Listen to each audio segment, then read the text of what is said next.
What up, boys and girls? It's your boy.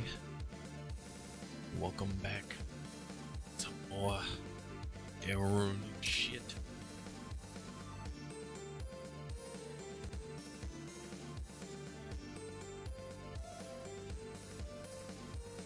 How about chat?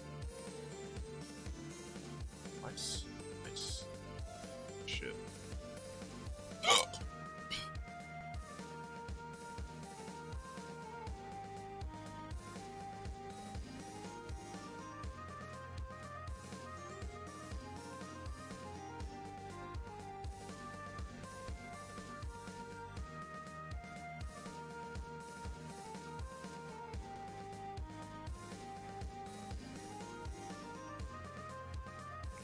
Just trying to fix up everything, make sure shit good.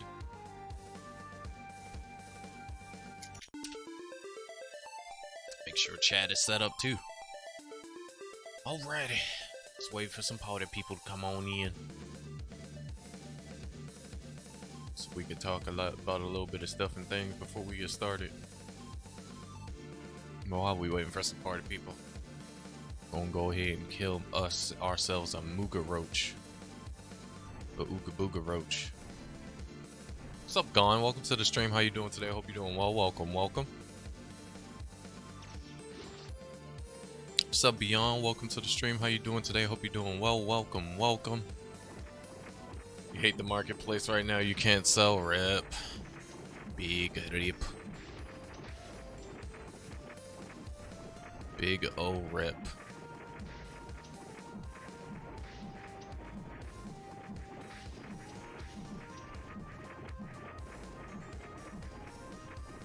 But I hope y'all doing well today. I really hope y'all are. Today we're gonna be leveling up Illya some more, of course, because I said last night when I came back I was gonna level her up some more. But I did also say that I needed to make a dummy account so that way I can get my PTA party, my perma PTA party back set up. I know right now it's a bit wonky because, as y'all can see, there's a mage, a warrior, and 2 enchanters in the party. I will explain why Pyra's in the party in a little bit, but this is the trash mage that I made, for my permanent PTA setup. I'm pretty good going. I'm pretty much chilling. Ordered some tank out, drinking a Colt 45.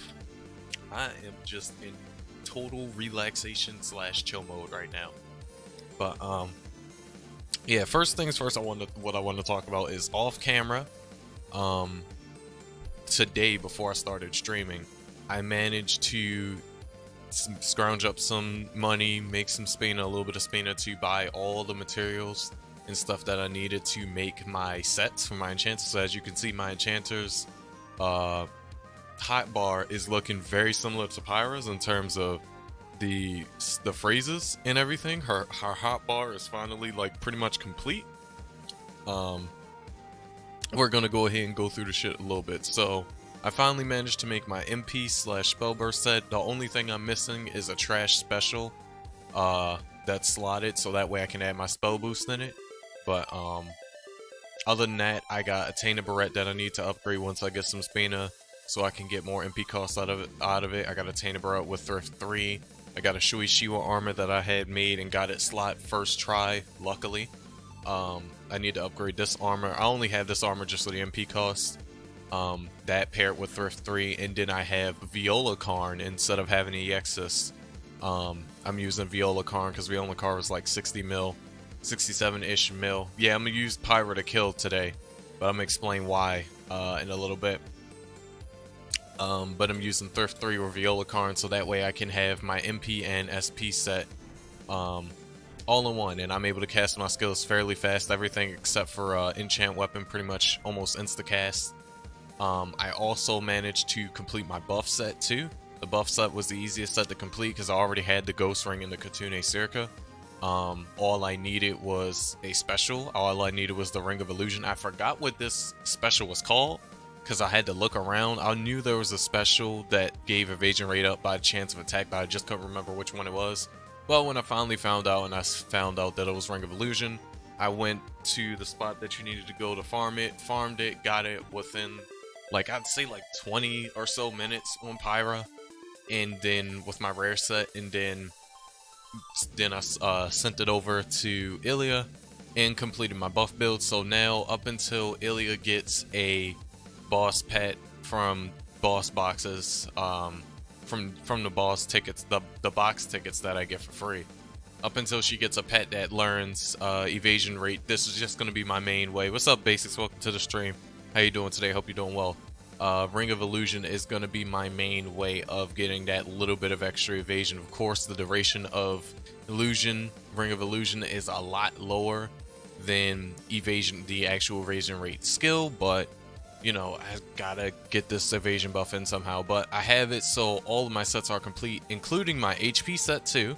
My HP set, of course, isn't fully done, much like my MP set.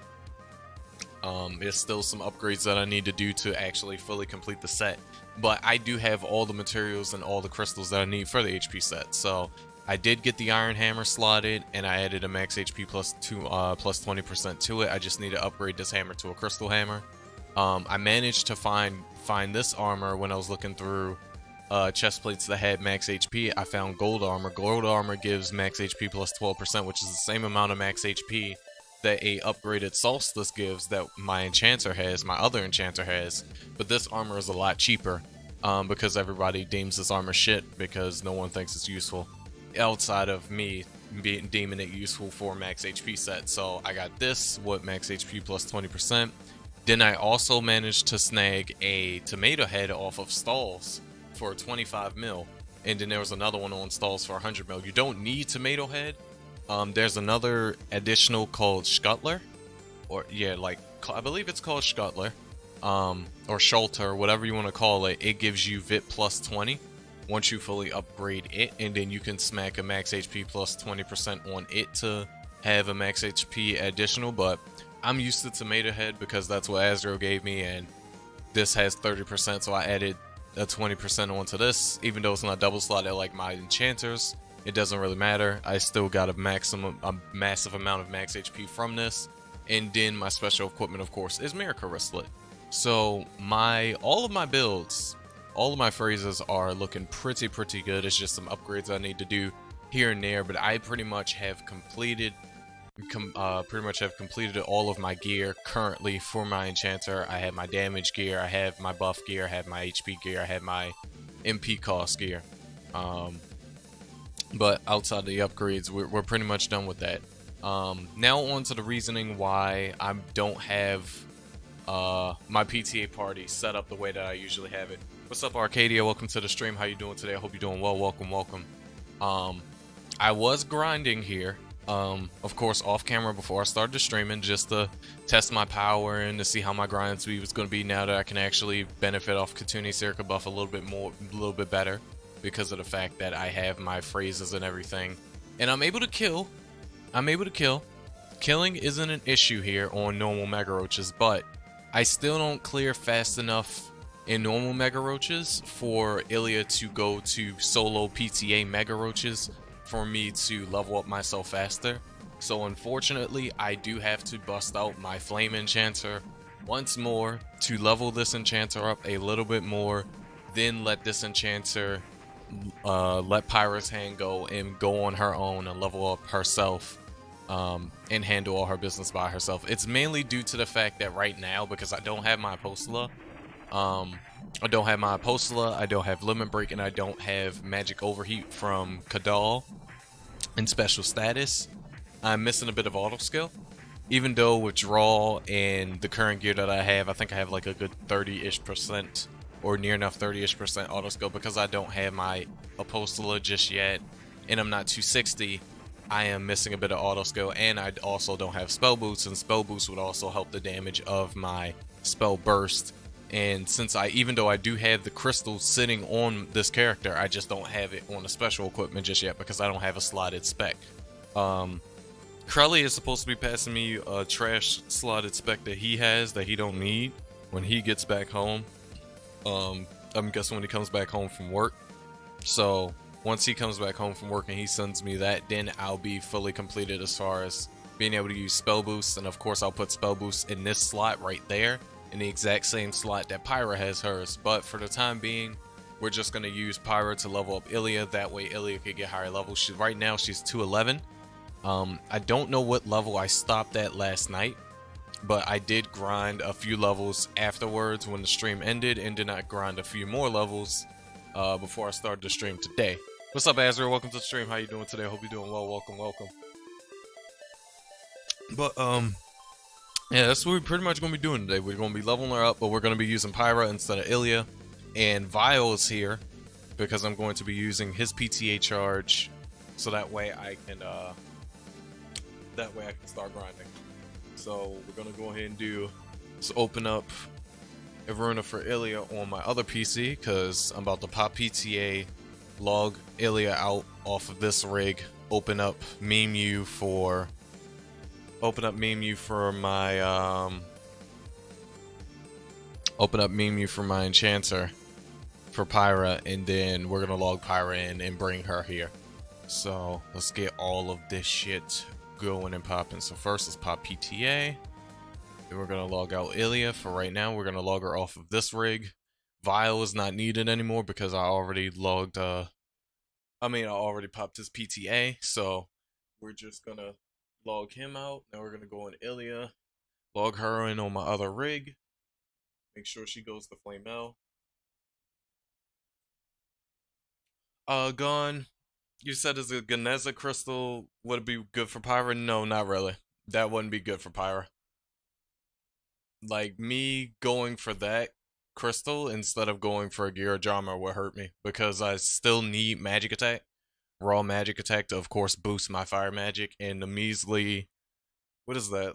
I believe that's like what, 12 to, yeah, I believe that's a measly 12% fire magic. It wouldn't help me in the slightest. I mean, it would get, I believe it would give me the ability to burn mobs or bosses with any one of my fire weapons outside of flame swallow, but at the end of the day, like, that wouldn't give me a noticeable damage increase. It would still be better off for me using a Gira Jarmer on my Fire Devil's necklace. Oh, Crowley, you passed out when you got home, but welcome into the stream. How you doing today? I hope you're doing well. Welcome, welcome. I'm sitting here swapping the Pyra now, so I can level up Illya a little bit. God, I'm so full from the food that I had ate. I didn't even eat that much of it, but I'm somehow full. Probably because I had noodles like not too long ago before that. Got that Dodge Charm 2 slot. Slot Sin. You can, if you want, you can send it to Pyra, and then I can mail it to Illya. If you got Pyra as a friend. I don't know if you have Pyra as a friend, but you can mail it to Pyra, and then I can mail it to Illya. So that way when I go back and play on Illya, I can just, you know, take it out of her mail and slap the spell boost on. You're leveling your Enchanter too? Nice. Yeah, I'm about to hop right back into PTA. But I'm grabbing my good Enchanter. My other good Enchanter for this. Because like I said before, Illya can kill Mega Roaches. It's just that because she's missing skills and she's missing a Postula, the Postula matters, but it doesn't really matter that much right now. Like, I can do without it as long as I hit 260. Once I hit 260, I am fucking golden on Illya. I don't really need to worry about my Postula for a minute, because I'll have access to all the buffs that I get from Limit Break and Kadal, but I just need Limit Break and Kadal. So that way I can have a more fluid and more quicker grinding session when it comes to grinding on Illya. But I did just put Illya in PTA. Got no friends. I'm in Megas right now at on Pyra. I'm not in PTA right now. If you want to toss the charm to your boy. Where? Hold on, I'm lost. I had to fix the camera angle. But I am very happy though. I'm very happy that Pyra actually has or not Pyra. I'm very happy that Illya has all of her freeze sets completed just like Pyra. So It's one less thing I have to worry about regarding Pyra. All I have to do, like I said before, is just make some money as I'm grinding and going along to all I have to do is just make some money as I'm going along to upgrade the pieces of equipment that she has that isn't upgraded or that needs to be upgraded, like the iron hammer, the Tainted Barrette, the Shueishiwa armor. I believe that's the only 3 pieces I need to upgrade. I could upgrade Ghost Ring if I want to, just for the extra 5% evasion, or I could just say fuck it. But oh, hey, thank you, Crowley. But yeah, I believe that's pretty much the 3 pieces of gear on Illya I need to upgrade. Yeah, buddy. Now we can send this to Illya. Thank you, Crowley. I appreciate it. The only other way I was gonna get a free slotted spec is if I did do MQ, but I'm not gonna go do MQ, rush MQ right now just to get it. So I'm glad that Crowley could spot me a Dush Charm. So we're just gonna have her sit there. She ain't gonna not a goddamn muscle. And we're gonna go kill these mobs for her. And hopefully we can get her to near enough 220.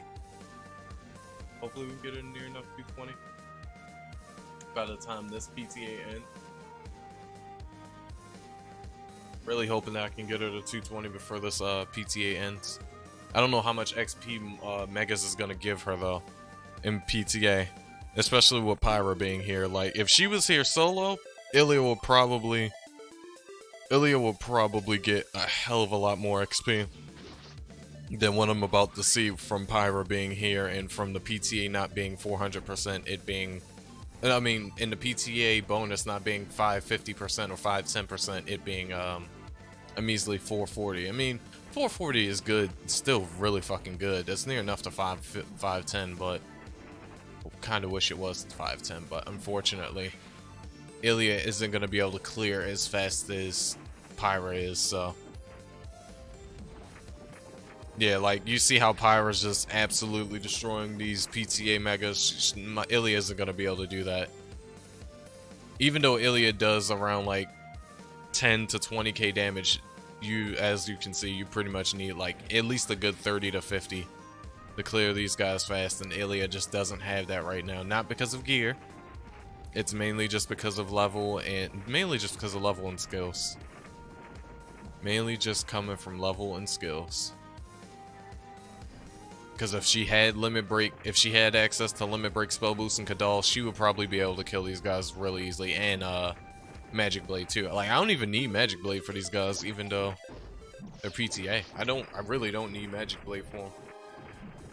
I burst them down fast enough without it. I mean, Magic Blade is just an icing on the cake sort of deal for this particular area. It's not like a Third Eyes. But let's see how much XP she's actually getting real quick. She's getting 3 point... Make sure I'm reading this number right. Yeah, she's getting 3.5 mil. Which she was getting 1.8 from Normie area, so it's not that bad. Of course, it would have been a lot higher had, like I said before, she'd been solo grinding PTA, and it's her killing the mobs and not Pyra, and Pyra's nowhere near around. Takes you about 55 seconds for PTA Megas. Yeah, see, that's what I didn't want. I didn't want that very slow kill time for PTA Megas, even though, like I said before, I know she can clear normal Megas, like, kinda quick, but she ain't gonna be able to do it like Pyra. She ain't gonna be able to put the hurting on him. You know what I could do? Just use not Wind Origin, just use Water Origin and completely avoid Stone Skin. Since they're quad element, I can just avoid using Stone Skin here altogether. I was doing that with Illya. Instead of popping Wind Origin to give an increase of wind damage and to be able to paralyze them a bit quicker and stuff like that, I was just using Water Origin. That way, whenever the Mega hit me, it wouldn't deal that much damage, and then I would just drain them just so that way I would get some HP back, just in case if they did hit me. Probably be faster if I had Life Devil's Necklace. Probably, yeah. More than likely. But if, of course, since you're, well, no, it would be slower because if you have Javli or Reduced Bangle right now, that's the thing that you actually need right now, so you can have faster kill time. Because your kill time would be slow if you had a Devil's Necklace right now, because you don't have access to an attack interval yet if you're not 260. Which, of course, if you're grinding at Megas right now, then you're more than likely not 260 when you're Enchanter. And that's the same issue that I have with Pyra. Not Pyra, Illya. Because she has both. She has her Wind Devils, it's no slot. And then she has a Javli Bangle, also no slot. The Javli Bangle up until she hits 260 is the way to go. Because that's the only way I'm going to be able to keep up my, That's the only way I'm going to be able to keep up my, It's the only way I'm going to be able to keep up my attack speed. Up until I finally get Limit Break. But once I finally get Limit Break, then I can drop Javli Bangle. I don't have to use Javli anymore, and then I can go to using my Wind Devils and using my Autumn Leaf Ring and stuff like that. Right now you're 210, yeah, you're around the same level as Illya. Just one level under Illya.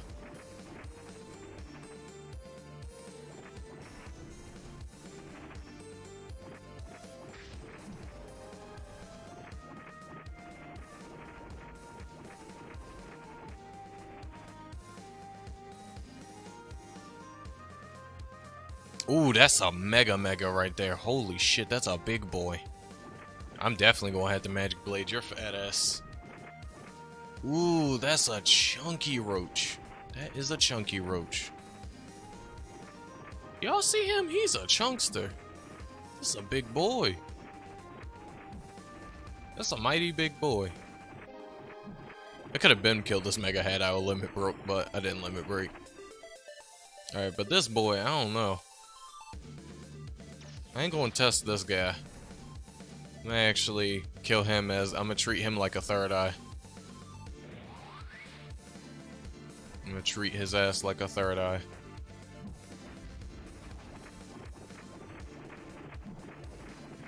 Yep, treating him like a third eye was a very good idea. Treat him like a third eye even more. What's up, Phantom? Welcome to the stream. How you doing today? Hope you're doing well. Imagine another medical ring 2 slot appearing. I know, right? I still can't believe you got that thing from here when you were grinding. Ooh, not bad XP from me. I don't know how much XP it gave for Illya. Let me check. Gave Illya 17 mil. And it leveled her up, so I'll take it.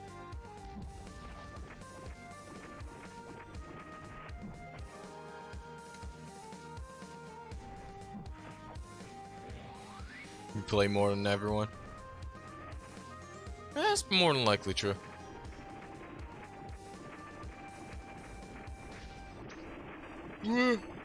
More than likely true. Ow, he bit me in my ass. Asshole.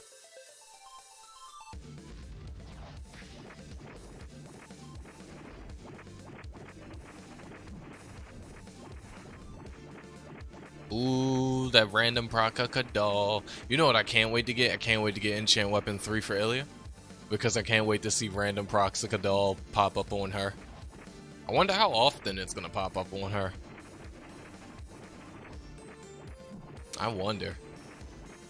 That's gonna be a sight to behold.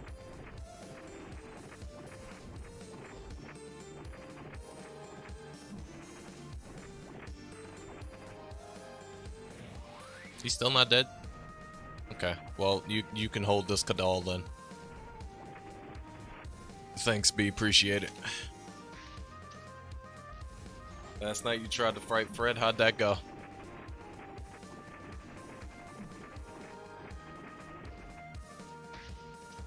Why the fuck is there a drag hit up here? How did you get up here?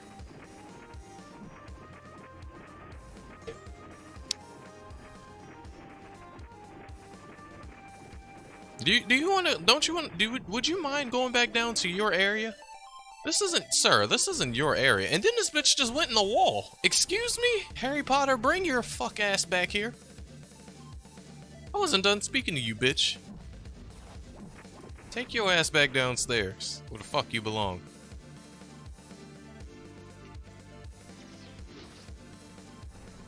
What's up, Johnson? Welcome to the stream, fam. How you doing today? Hope you're doing well. Welcome, welcome. I never needed Spina to farm until now. Oh, you never needed to farm Spina until now, Rep. Why you need Spina now? Why you need to farm Spina now? What happened?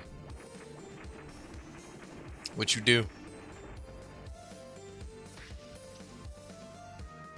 What's up, Bunny? Welcome to the stream. How you doing? I hope you're doing well. Welcome, welcome. I fucked up my own intro. Yeah, you did say you were gonna make a Magic Blade set. Hope that works out for you, but I'm sticking to very fun ye old auto attacks because I fucking love it. But gonna have to hold off on a magic counter blade.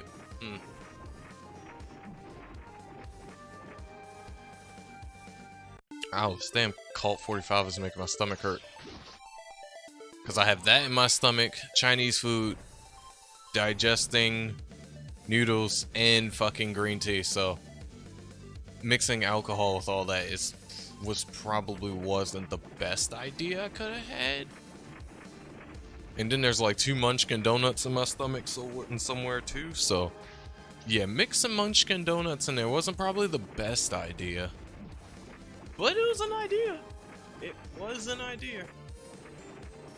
There's no a good water counter. You needed another Dunk 2 for your Tana 2 slot. Ah, I see. That's why you need the Spoonas.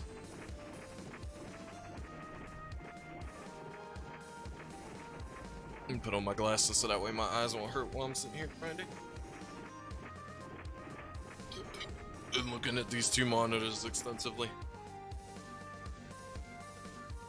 I've only gotten Stone Skin skill. I still haven't gotten the 160 to 200 skills. Well, the only other skills that you're missing is Origin and what you need to grab, and Illness Hit. I believe that's like if you already got if you already have Enchant Weapon 2 and shit. Why do I keep activating Flame? If you already have Enchant Weapon 2 and everything else, then those are the only other skills you're missing. I don't have Illness Hit 1 just yet on Illya, not because I don't want it or I don't need it. It's just because I'm gonna wait on it so I can get the second one. I can get 1 and then go ahead and jump straight to 2. Because Illness Hit is a very good skill, but I'd rather have Illness Hit at level 2 than level 1. That way I can clear a multitude of debuffs and not just only a few. My tickets ran out, so it made things a little easier for me to farm, but I'm still able to farm, and I've gotten a Fred Crystal on like the 14th kill, so I'm still grinding nice. Either you will vomit or you will have diarrhea. Diarrhea, probably one of the two. Maybe a little bit of both, who knows. Fancy, but I did find a new throwing weapon that would be good for Enchant Magic Blade called Brute Blue. I should look it up. I'll check it out in a little second. In a hot little manito. I really wish the buff duration of Origin would last longer. A bullshit ass 2 minutes is not long enough for this fucking buff. This shit should be like 6 to 10 minutes, like auto skill and enchant weapon. Like why? Why is it only 2 minutes? Retarded development choices from the devs, but we're not gonna sit here and get upset about their game coding decisions. We're gonna sit here and grind.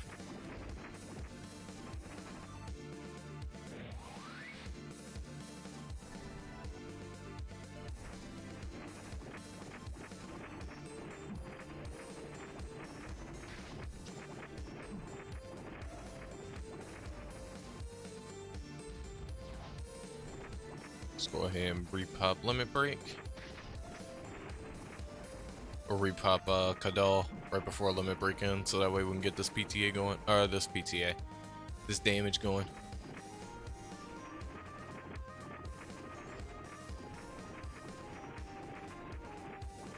The hell's DBS or yeah, what the hell's DBS?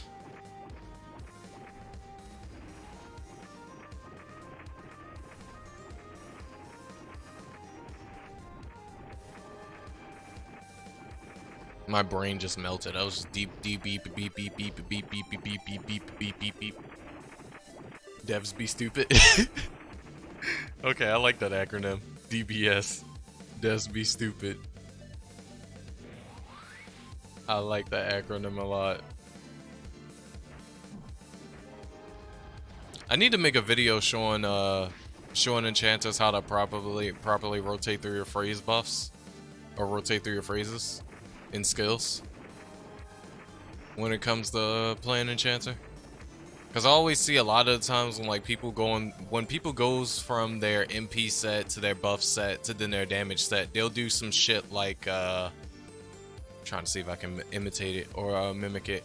They'll do some shit like they'll limit break, they'll spell boost, they'll kadal, then they'll sit and just keep attacking with fucking Katune Circa, and then they'll do Magic Blade, and then they'll have like that slight delay before they actually swap to their damage set, or something to the extent of that. They'll always have a delay between their damage set, between their buff set and their damage set. Like it's not a fluid transition. And I've noticed and I've learned from playing Enchanter for as long as I have now, that if you want a fluid transition from MP set to buff set to a damage set, you go one attack of your buff. That'll immediately activate Katune's buff, and if you got the buff from Ghost Ring, even though if you're not a Dark Enchanter it's not going to help you, the buff from Ghost Ring, you do one swing of Katune, and then you swap to your attack set, because when you go from Magic Blade on the buff set to your damage set, the Magic Blade skill actually cancels out the slight delay between swapping sets. Because when you swap through phrases during auto attack, the game slightly delays the phrase transition. There's a slight delay with it. But if you use a skill and then immediately swap to the next phrase that you want, there's no delay. Which means that you can essentially make your kill time a bit faster. Which is why my kill time for Luna Doll for 10 mil HP is about 10 seconds. Oh, not 10 seconds. It's about 21 seconds. 20 seconds is the lowest I've ever seen it, but about 21 seconds is my fastest kill time currently for Pyra, because of the setup, and it works flawlessly. It works absolutely flawlessly. As long as you don't have shit internet connection, you lag all over the goddamn place. If your internet connection is stable, then this combo will work perfectly for you. And it works all the time on mobs, bosses, whatever you're fighting. Whatever you are fighting.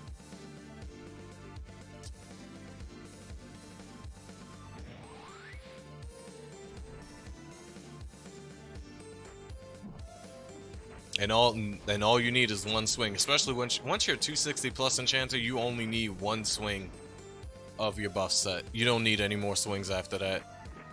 Lower levels like Illya here, who doesn't have access to intelligence buff from Limit Break, special status buff from Kadal, and magic overheat, you may need like a few swings. You may need like 2 or 3. It really just depends on what your auto skill percentage is at that current point in time. But once you get up near Pyra's level, 260 above, all you need to do is just swing once. Once you see that first swing, you just swap right to your damage set. You make sure you already either have your mouse or your finger right over your damage set, just as you press Magic Blade, so that way you can just go right into your damage set as the animation for Magic Blade goes. Oh, another thing, you have to wait for that delay portion of Magic Blade as you see to go off. Once you see that, then that's when you swap to the set. Because it works similarly like if you were to do this, for instance. It works very similar to if you were gonna do this. Let's say you're already attacking a mob, the mob's attacking you. You do spell boost, you do Kadal. Once you see Kadal's animation about to start, then you swap to buff, and then you swap to damage. You see how fluid that was? That's fluid. That's nice, fluid, smooth transitions. The moment you see the end bit, the skill delay bit of Kadal going off, which is the blue bar retracting, the blue bar descending, not ascending, meaning that it goes to the left instead of the right. Once you see the blue bar starting to go to the right, you immediately swap the buff, then you immediately tap Magic Blade, and then you immediately go to your damage. And you have such a smooth transition between all three of your phrases that your kill time is really fast. It is really fast as a result. And it's just a nice, it's a nice way to showcase your skill with Enchanter too, by showing how fluid you are with your movements. It's a nice way to show how skilled you are.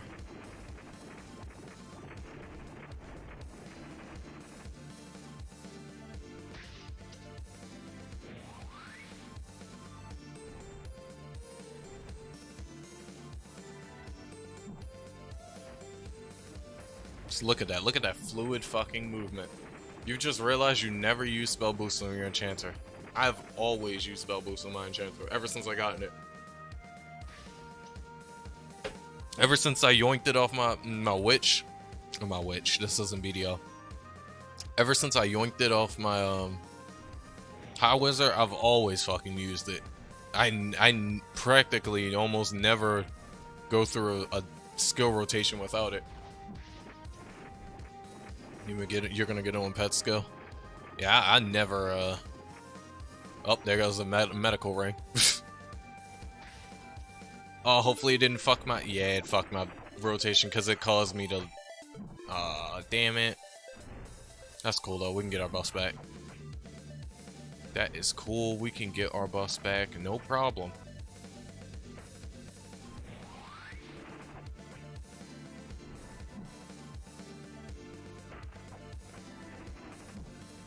There we go. I don't know why I didn't swap the buff. I clearly clicked buff. I guess meme you didn't register it. I don't want to do switches. I mean, it's not the switch is not only to, well, you know this. You're not fucking retarded, but you know, of course, the switch is not only to make smooth transitions, but it's also because of the whole MP drain cost thing. Because you know how expensive spell boost is as far as actually taking MP, so, you know, taking a microsecond to swap sets doesn't hurt.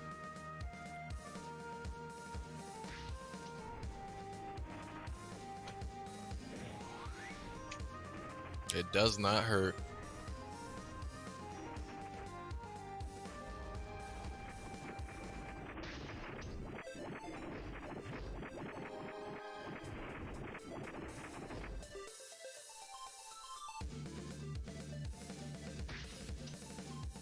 So you would do this, and then spell boost? I mean, that could work. But the extra MP cost a spell boost gives to Kadal really doesn't affect you, so I don't know. That could work, but it seems, at least to me, it seems less fluid than doing this spell boost and then doing Kadal. Because now I have to wait for fucking Kadal to go off or for spell boost to go off so I can finally swap to buff and then damage instead of going right to buff and damage. Which, if I'm fighting a boss, could potentially get me fucked because let's say the boss decides it's gonna start to kill my stone skin.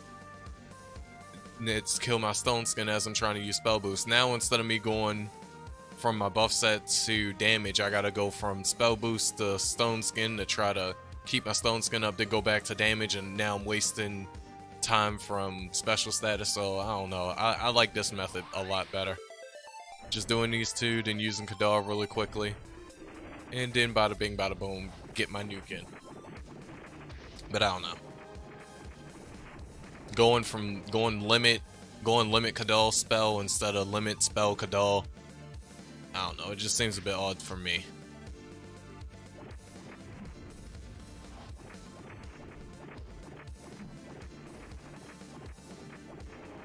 But one, excess magic is shit, and two, spell boost doesn't affect the excess magic at all in terms of its MP cost, so that, again, it still seems like a bit of a waste to wait for spell boost to be your last thing, your last skill to use. And this skill is dog shit. Like, it doesn't do anything for you. Anything that it, quote, air quotation, says it's supposed to. It's supposed to give you increase in over max magic overheat, which is supposed to, air quotation, increase your auto skill proc, which I don't ever see. And I've playtested with that skill multiple times, and it's of course supposed to give you more damage because it overmaxed your magic overheat. But 1, you don't see a damage difference. 2, you don't see an auto skill proc rate difference. At least I don't see it. And then 3, it has a retarded debuff to it, where you use the piece of shit, then you do everything else, then you get yourself to 150, then after that out of control ends after 15 seconds, then it has this long ass 1 minute overflow debuff, and then I believe if I use the skill again during the 1 minute overflow debuff so that I can be able to re-get 150% magic overheat again, I believe it either drops my magic overheat down to drop my magic overheat down past 90%, or it clears my buffs. It does one of the two. I just manually cleared my buffs because I forgot the limit break beforehand, apparently. But yeah, it does one of the two. Oh no, that's what it does. It takes your MP if you use it, which is retarded. What type of 3? I can't use that shit. Oh, he gave me MP, thank you. From bite, he bit me in my ass and gave me a little bit of MP back. Yeah, that's the debuff that it has. If you use it again after you used it the first time during the minute cooldown, it'll fucking take all of your MP. Which could get you killed because then you have to literally wait until a mob or boss hits your actual HP in order for you to fucking MP heal yourself. And then the MP heal will also kill you too. So it's like, what the fuck is the purpose? Excess magic in comparison, I've always said this and I'll say it again, this 340 skill in comparison to all the other percentage 340 skills that's out for every other class is the shittiest one, hands down.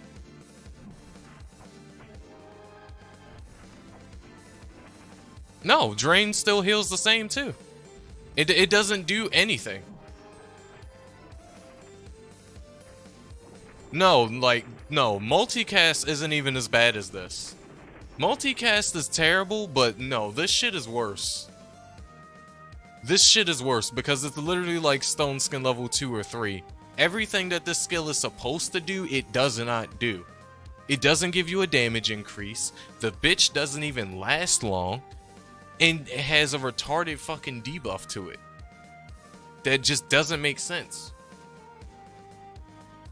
You use the skill for 15 seconds to give you no noticeable damage or proc rate increase, just for it to practically go on a whole full minute cooldown. And if you decide to use it before the minute cooldown is over, it takes all of your MP and lowers your magic overheat even more once the duration of the buff is gone. Which, by the way, only lasts for 15 seconds. And again, it doesn't fucking do anything for you.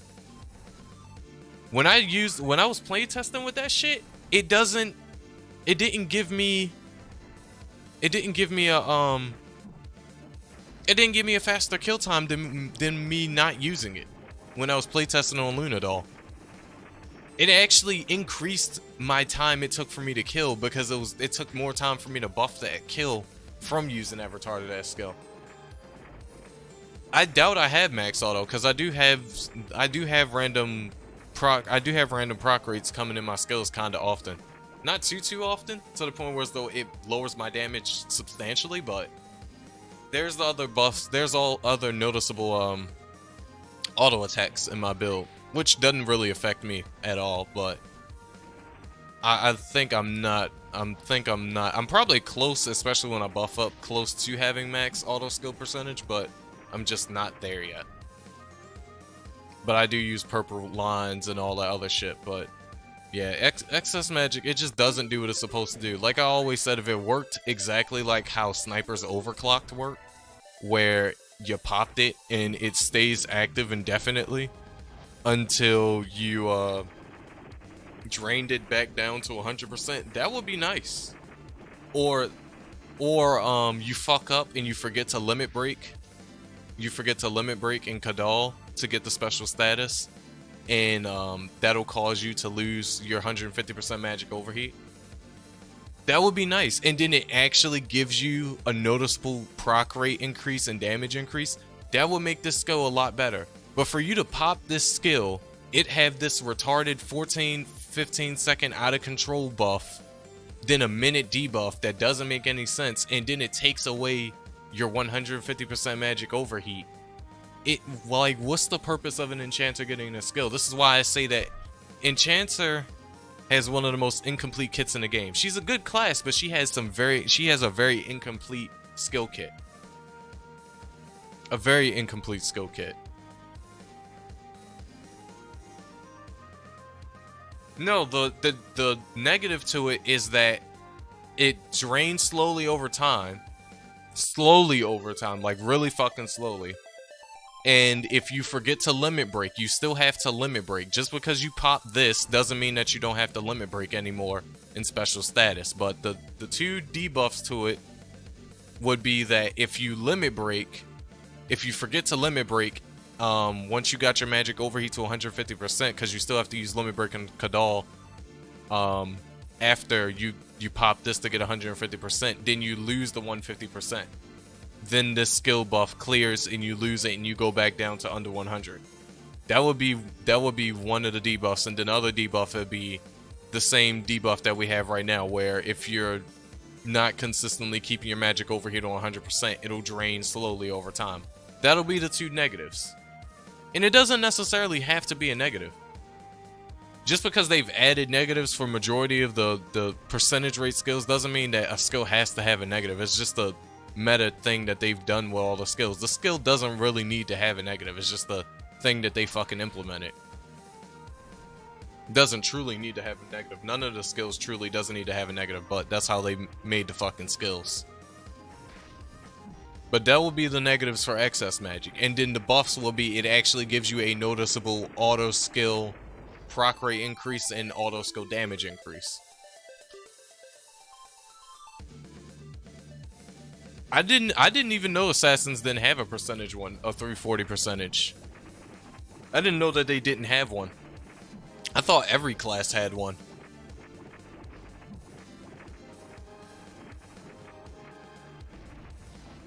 I didn't know assassins didn't have one. I didn't take an extensive look at all of assassins 320 to 340 skills, so I didn't know that they didn't have one. I automatically assumed that they had one since almost everybody else has one.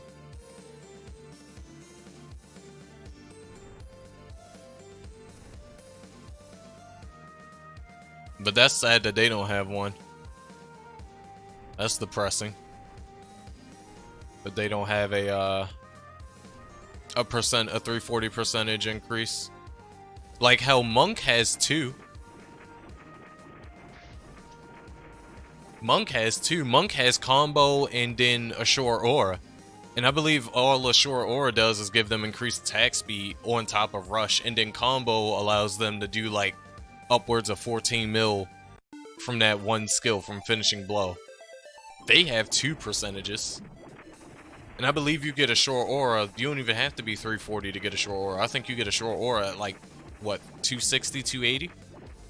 I believe that's when they get that skill. But then for other classes, you have to wait to be 320, 340. Like for Ninja, you gotta be 340. For Sniper, you have to be 320. I don't know what level you gotta be for Paladin's Knight's Will thing. I don't know what level you have to be for Bishops.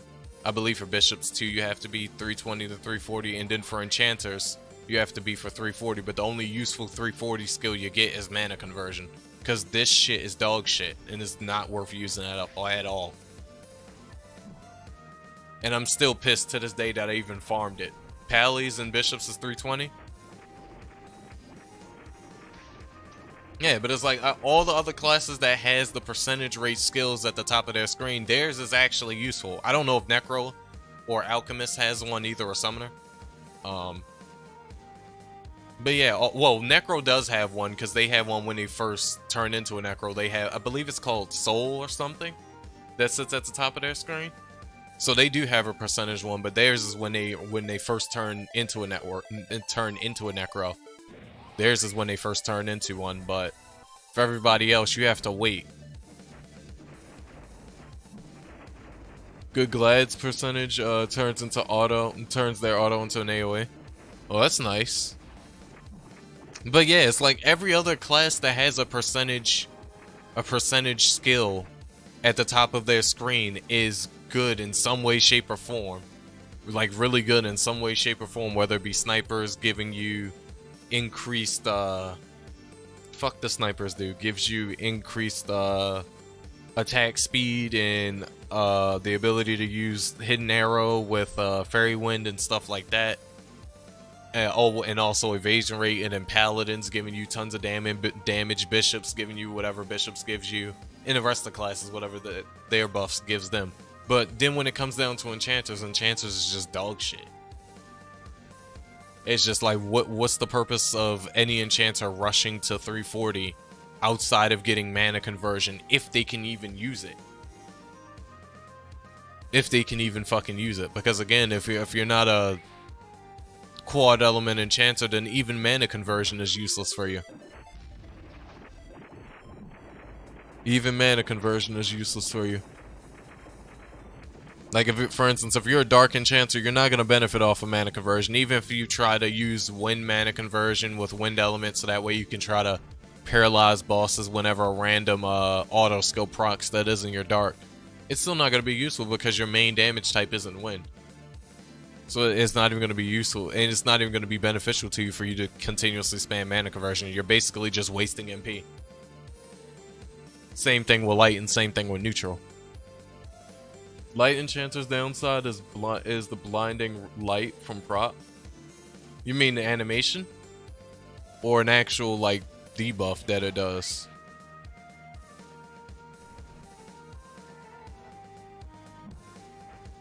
Because if we're talking about the animation, I don't think the animation for Nemesis is too cancerous. Like, it isn't as bad as fucking Earthquake.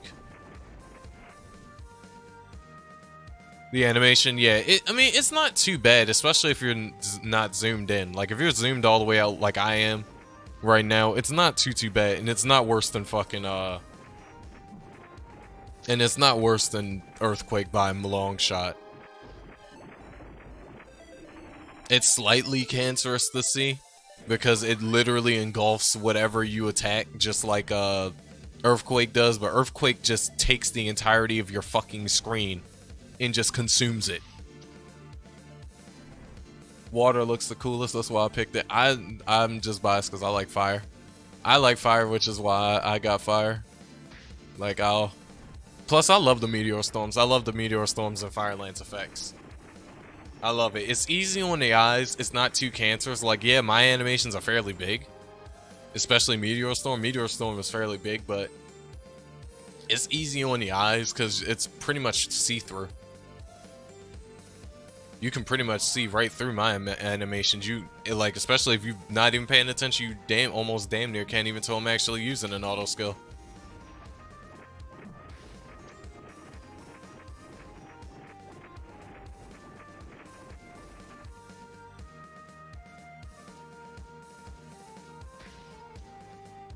Probably would have named your Enchanter Grave from Fairy Tail.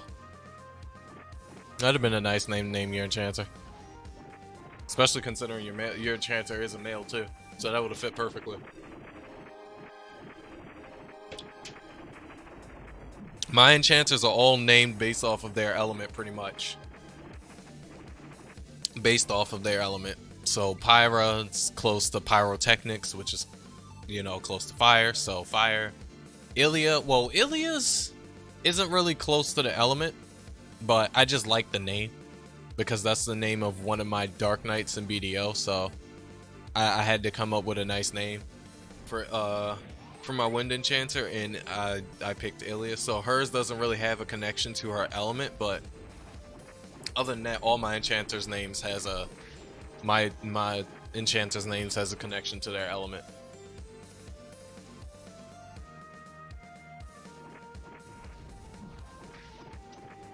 But yeah, man, I really wish excess magic was a good skill.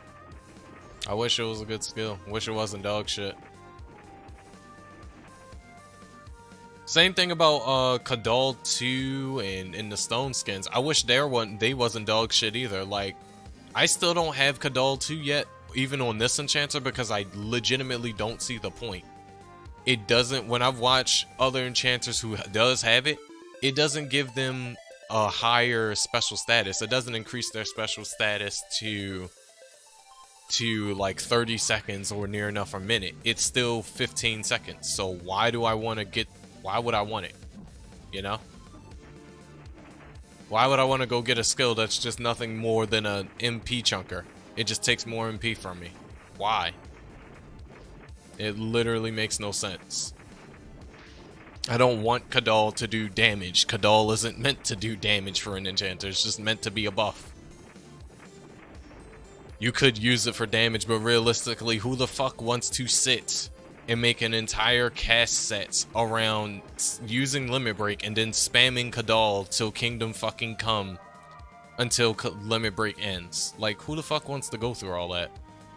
And then in between you trying to spam the hell out of Kadal while Limit Break is active, you gotta keep spamming your Stone Skin to prevent the boss or mob from fucking killing you. Like, ain't nobody got time for that dumb shit. Ain't nobody got time for that dumb shit. That amount of time it'll take for you to fucking kill a Kadal, you could easily be outkilled by a fucking Magic Blade or auto skill user. A Dunk 2, at least to my knowledge, it still should be 700 mil, 600-700 mil. To my knowledge. It might be, people might be charging more for it now. But to my knowledge, a Dunk 2 should still be about 600-700 mil. I'm just waiting for that fucking Mugi crystal to drop from anniversary event so I can trash this garbage ass Dunk 2 for it. And get 2 of them son bitches and add it to my build. I can't wait for that, man. When Mugi finally drops and I finally get my 2 slot Attained Barrette, I am gonna drop this Dunk 2 so hard. I'm gonna dunk this Dunk 2 right in the fucking garbage. Cause that's where it belongs. And oh, even though, and let me say this too. Even though I always shit on Dunk 2, it's not a bad crystal. The only reason why I shit on it is just because it's not the crystal that I want. It's not my Mugi crystal because my Mugi crystal isn't in game. It's not a bad crystal though by any means. 20% magic attack, melee magic pierce, and then it gives you magic up by your level. It's not a bad magic crystal. But for me, I personally feel like Spell Burst is way more important than this. Than just straight raw. But that's why I shit on it, because it's not my Mugi crystal. My Mugi crystal gives me 18%, which is 2% less than this, and it gives me 10% spell burst, which means that theoretically my Mugi does 10 times more damage than the Dunk. Which is why I always shit on the Dunk, because it's just like, why would I want to have Dunk when I could have Mugi? But Mugi isn't in the game yet, so I'm either stuck with Ideas or Dunk 2. But I just wanna say that and put that out there for anybody who may feel like, oh, why is he shitting on this crystal when it's not a bad crystal at all? That's why I shit on the crystal. Because I care about spell burst a lot more. Yeah, Johnson, it's just a temporary crystal for me.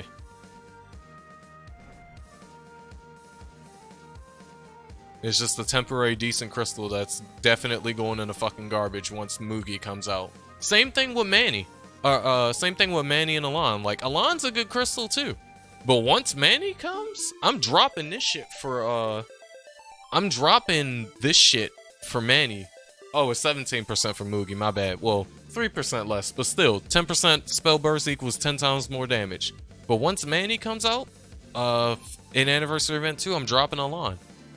Because even though this gives me a nice mix of spell burst and magic attack, Manny gives me 8% spell burst. So that, on top of the 5 that I get for that, is beautiful. Plus whatever other spell burst I have on the rest of my gear. Which, when I'm done with my gear, I'm going to have 8% spell burst star abilities, plus the spell burst off of my Amido, plus the spell burst from my AIs, which is going to bring me all the way up to 50%. Or near enough 50% on my fire enchanter. On my wind enchanter is going to damn near bring me up to 70%. If not more than 70. And what I could do too, if I really wanted to, when Manny comes out, I could drop, let's say, Rua 2 and sacrifice 10% fire magic and just let my fire drink replace this.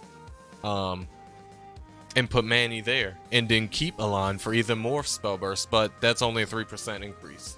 And unless that 3% increase would put me into 60% from 50%, I would still drop this for Manny.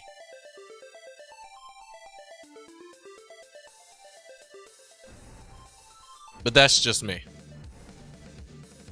That's just me, in my opinion, and my way of going about things based off of stats and blah blah blah and everything else. That's just my opinions.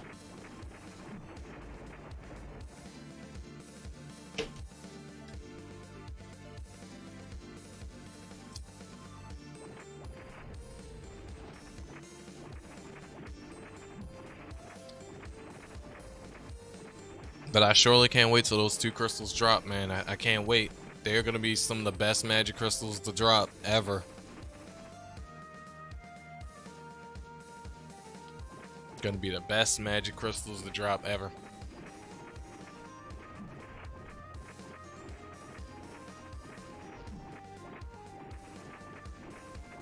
Double Mugi is 34% as OP if you include magic attack and spell burst that you have your. Yeah, that's the main reason why I want Mugi, is because it gives you a nice balance. It's all because y'all know me. I always speak about, at least in Enchanter's case, well, for any class's case mostly, but for Enchanter's case, it's all about balance. It's not only just about your raw and just about your elemental magic. It's about everything. It's about anything, any and everything that increases your damage. Which your main damage increasers is the elemental magic, the raw magic, which of course the raw magic translates to your elemental magic, and then the spell burst. The more of all of that you have, and a good balance that if you have, the more damage you do overall.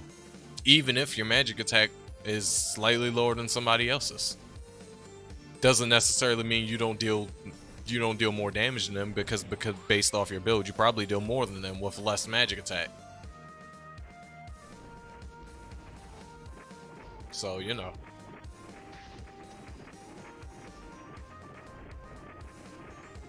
But I believe if I had 2 Mugis theoretically with my build currently, I believe, what is this? That's 12, 22, no, that's 12, 32. If I had a double slot obtained barrette with 2 Mugis there, that's 32%, and then I get 8% from here. That's 40% spell burst. 40% spell burst. If I had the double slotted Tainted Barrette and the 2 Mugis right now, I would have 40% spell burst on Pyra right now. 40 fucking percent. And that's before I add star abilities onto the build too, because I'm going to go with a 2 set, since y'all told me that stacking up a bunch of the same star abilities you won't get a 5-5-5-5 setup, you'll get a 5-3-1 setup. So if I'm going to get a 5-3-1 setup, which means I'll get 8% if I go 4-5 and a 3, I was going to go 4-5 and a 3 setup, which I still am going to go for. I'm going to go for 5% spell burst and then a 3%, so I can get 8% total. That 8% on top of the 2 Mugis on the Tainted Barrette, on top of the current AI crystal setup that I have right now, that's 40%. That's 40 fucking percent. If I add Manny, I'm almost at 50%. If I add Manny and replace Manny with Elan, that's almost 50%. And then let's say I keep Elan and I just replace Rua 2 with Manny, then I'll be over 50% spell boost on my fire build with a measly loss of 10% fire magic, which I could take this loss because my damage will still be high, 1. 2, I could just so simply go into my relic glass and just add fire magic onto my relic glass, which is a thing that I was planning on doing, because I was planning on adding magic percentage, which is what I have currently. I was planning on adding magic percentage, raw magic percentage to everything, fire magic, and fixed magic, which will also just purely increase my base magic attack up onto my relic glass. That way I would get so much power, and if I can get a spell burst relic, a spell burst relic. But with all that, I would have so much power that I would just be dealing stupid amounts of damage. Like right now, I have what? Hold on, let me drain this guy while I'm auto attacking him. Drain, goddammit. Thank you. Like right now, how much magic percentage I have to everything? I have 1% currently from Amido, then I have 2% currently from Relic, and then I have another magic plus 1% to boss from the Tainted Barrette. So if I'm fighting a boss, then I'll have 4 magic percent, but if I'm fighting normal mobs, then I'll have 3%. That's 3% so far, and I can still go. And then in the future, there's gonna be magic. There's gonna be relic magic plus 3%. So far, I believe in our game, in our version of Iruna, we only have magic plus 1s. We only have plus 1% of all the relics. We don't have the plus 3% just yet. But once the plus 3% come out, oh man. Oh man, 369, 369, 3% magic ones, 300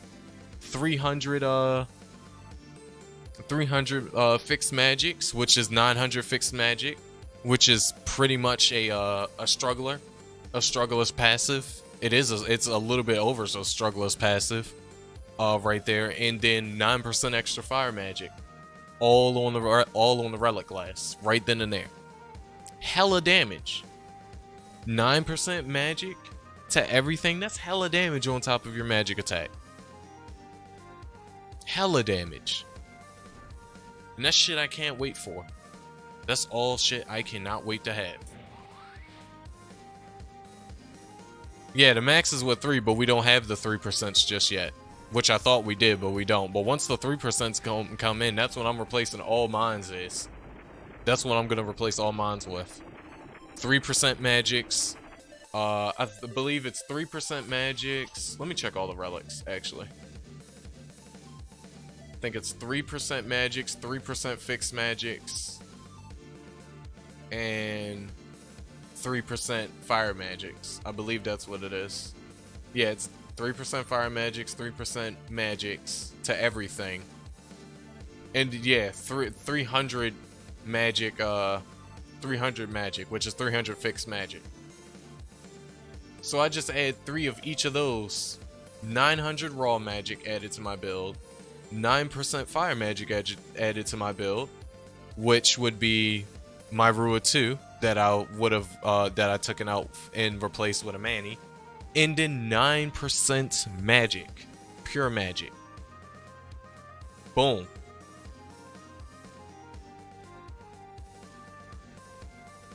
If I have an optimal setup as 16 relics, yeah, the 3-3-3 setup I'm saying is that's only 9.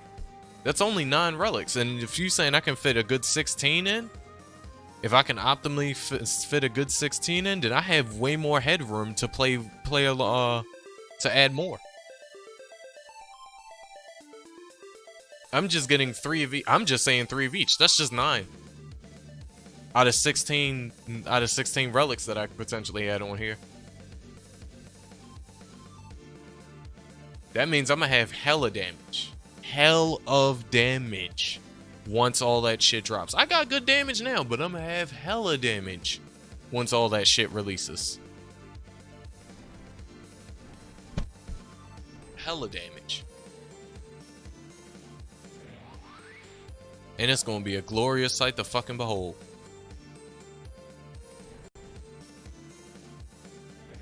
I'm not on. Am I on melee page? Did I not switch it back? Because I know I clicked melee. No, I'm on magic. This is magic. This is magic. This is melee right now. I didn't switch it. This is melee. Melee is red, white, and yellow. I was on magic. Magic is blue, black, and green. It just may look like that from the quality of the stream that I was on.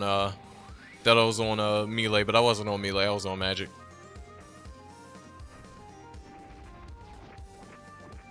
I was on La Magic.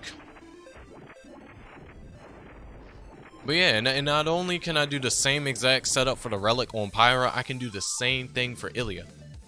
I can do the same thing for my Wind Enchanter. Have the same fucking setup. I'm checking the relics. Yeah, there's no spell burst relics, sad face, but I can do the same setup for Illya.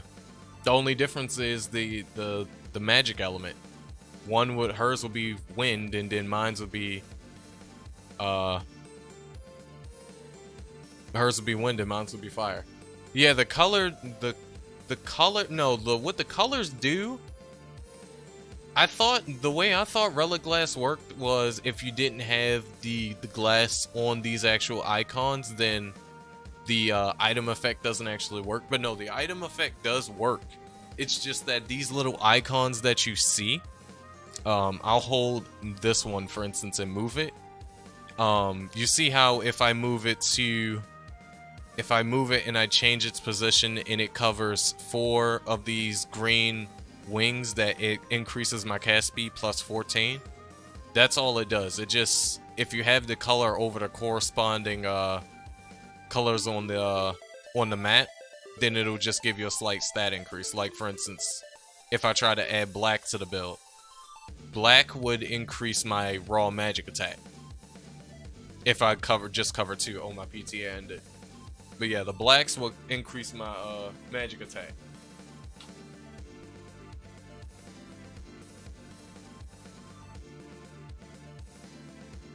So now we're gonna, what level is she? Ooh, she's 215, nice. I know she could have probably got more levels had I not stopped and talked and stuff like that, but I'm having fun. I'm having fun with y'all. I'm just chatting with y'all. Stuff like that, but yeah, the black relics will increase my magic attack.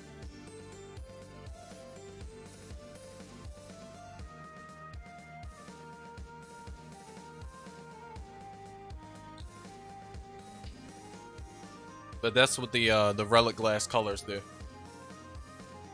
That's what they do. They all work. Like whatever relics you put in, they work. Even if it's the same one to a certain extent. I believe for the common relics, even if it's the same one, like for me, I'm sitting here putting multiple magics in the build, and then I'm gonna be putting multiple magic plus 300s, 100 to 300s in the build. It still works, but I believe for certain relics you can't add multiple of the same one in the build because that won't work. But for like common ones, you can do that. You can add multiple of the same one, and they all will work regardless if they're touching the color symbols or not. Which is why right now I have a total of what, 3%? What I said, 3% magic to everything, 4% if I'm fighting a boss. Which, of course, gives me a massive damage increase because magic is stronger than magic attack. And then if you add magic to everything instead of magic to boss, it works out a lot better in your favor. I still don't understand. That's the one stat I do hate regarding magic. I don't understand why is there a magic to boss. Why is there a magic percentage to boss as well as a magic percentage to everything? If you're gonna add the magic percentage to everything, then just make it just this stat. Why does it have to be 1 for boss and then one for everything? Because if you get the 1 for boss, then it's only gonna be ever useful if you're fighting a boss. And if you're not fighting a boss a lot of times, then that's damage that you could have gotten to normal mobs that you're missing out on. Like for instance, my Geokuli on Illya. Her additional gives her 2% magic to boss. It's nice because it's 2%, but for the majority of the time when she's running around fighting normal mobs, she's only getting 1% magic because she's getting the 1% magic from her amiibo. Because she doesn't have relic glass yet, so I can't add more. But she's only getting the 1% from her amiibo, which sucks. I mean, it's good, but it sucks because I could have 3% magic to everything had they not add that retarded stat in the game. It's just stupid. Yeah, I know it's like that for a multitude of stats, but it just pisses me off extensively when it comes to magic. It just pisses me off extensively. Like, they could have just added the 1 and just stuck with the 1. Like, you didn't need to add multiple different variants of it, because of course everyone would ideally want the one that works for everything.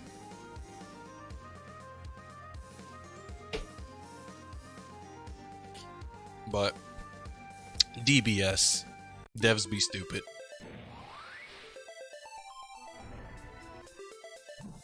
Yeah, like evasion, magic evasion, absolute evasion. Yeah, all. It's just like they just thrown so many different stat variations of this one stat that it just doesn't make sense. It's like, why not just have the base that covers everything? Why do you have to have all these different? Why do you have to have all these different subcategories of the main stat? It's like, why? Why can't it just be the actual stat and that's it? That would clean up a lot of the fucking numbers and shit that you see on your screen from these different pieces of gear that you're trying to wrap your head around.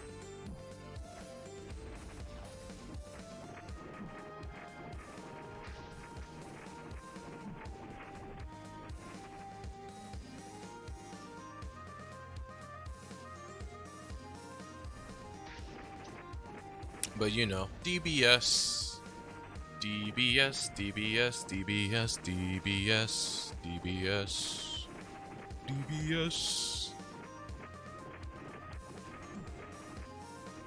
Yeah, like, yeah, that don't make no sense. Instead of just making evasion just work for all different forms of attacks, they want to add the 3 different versions and variations, and it's just stupid. It's just dumb.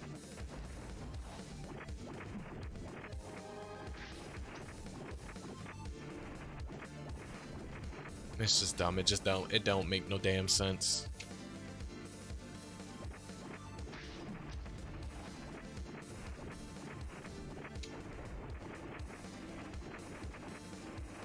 It should just be magic. It should just be evasion, magic attack, whatever elements. That's the only time it can slide is with the elements. Whatever elements, attack, crit, so on and so forth. And then resistances should just be resistance, not resistance and then there's elemental resistance. It should just be resistance, indefinite.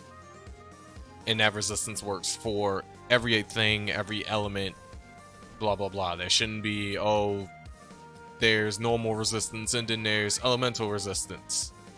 Like, no. No. Leave the elemental resistance for Origin. Just leave it for Origin.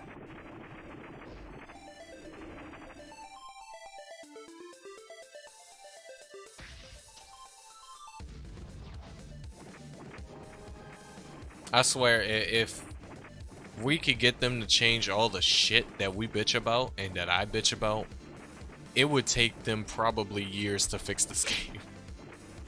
It would probably take them years to fix this game.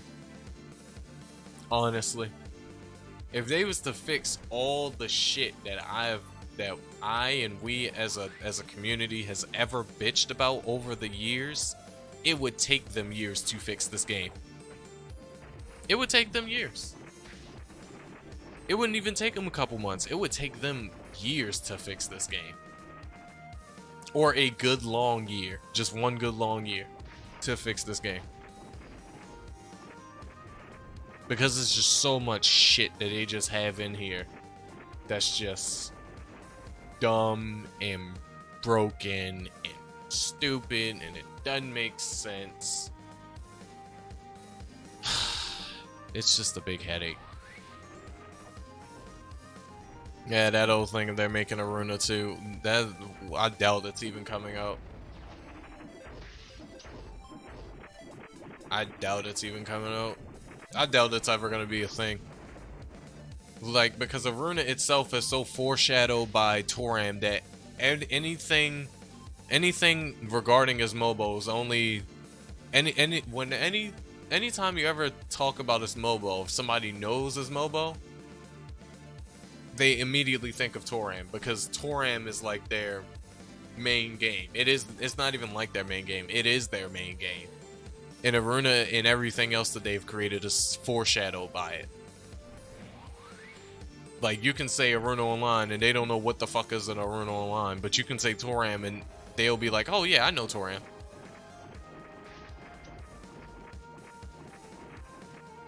And yeah, Toram is pretty much Iruna too. That was Iruna too. That was Iruna too.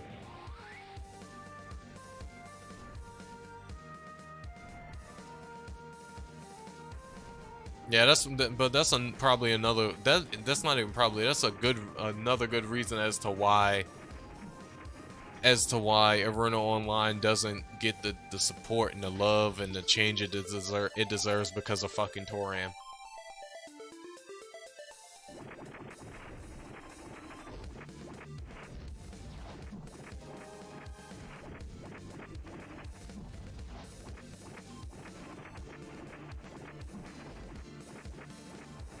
I just hope if they do come out with a HD or rehashed 3D version of this game, I just hope that it's a lot better than the actual version, the base version. Because if it's not, then I'm not bothering with it at all. I already want to half-ass quit the game.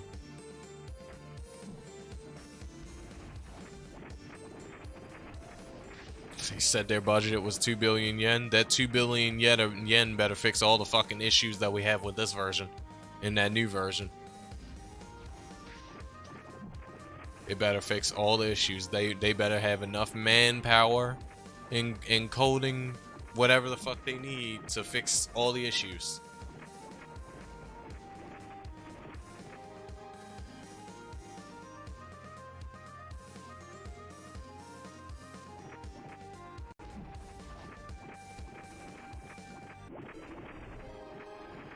Can I also just make a side comment and mention how peaceful it is to grind in PTA Megas? And not have no low levels taking the mobs and no random ass high levels that don't need to be in fucking Megas taking the mobs. Because when I was grinding here before I started the stream, fucking 291s appeared, 300 pluses appeared, a 400 fucking player appeared here. Grinding Megas, and I'm just like, what the fuck are y'all doing here just taking mobs from the noobs that's grinding here? Like, go the fuck to your designated grind spot and fucking stay there and go farm a fucking boss. Like, what are you doing at Megas?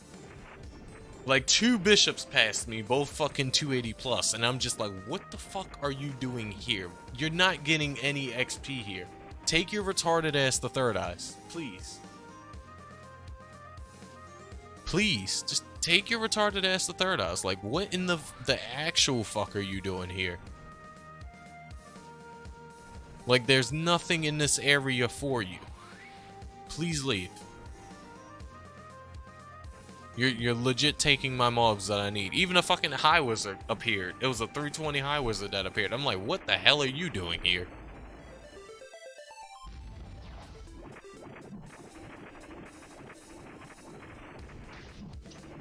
Fucking zero rang everything.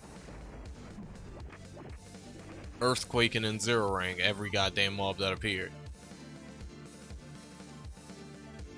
Like, they don't need to show off because no one cares about the huge amount of time they wasted on their characters and playing this fucking game. No one gives a shit. I know I surely don't. I've definitely wasted my fair share of time in this game. And nowadays, it's not like it's hard to level up to that high of a level because of the enemy XP event that, again, should be a permanent thing in the game. But it's not going to be, unfortunately. So it's like, it's not even that hard to reach that level anymore. You just need to follow the different XP mod levels up until you get to that level.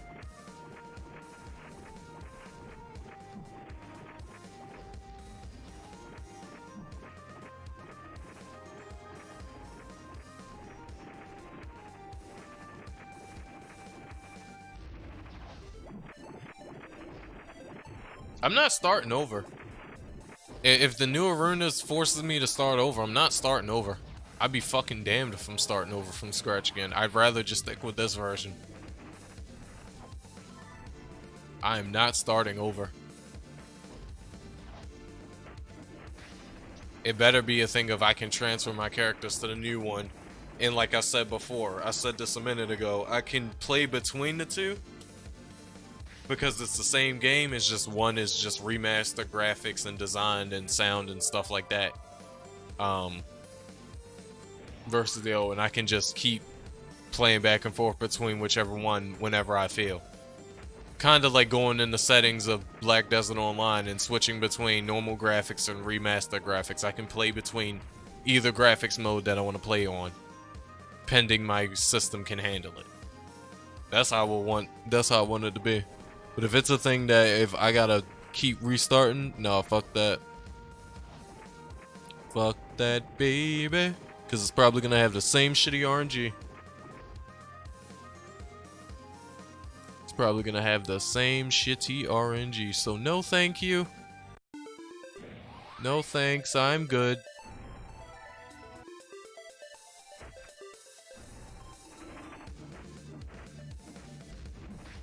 I'm damn sure not going through the hell of releveling a sniper.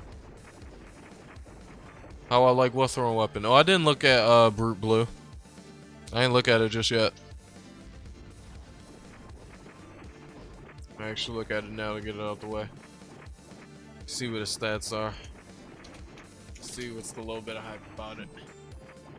Let's see, magic attack, magic up by your agility, increased skill delay, which is painful to my eyeballs, negative cast time, which is something that enchanters don't care about, 20% water magic and 5% movement speed. It's not bad at all. It's not bad at all. I mean, the skill delay is cancerous to my fucking eyeballs, and so is the cast time, to be completely honest with you, but everything else is nice. It's nice that it's infinitely scaling, because that has magic up by your agility.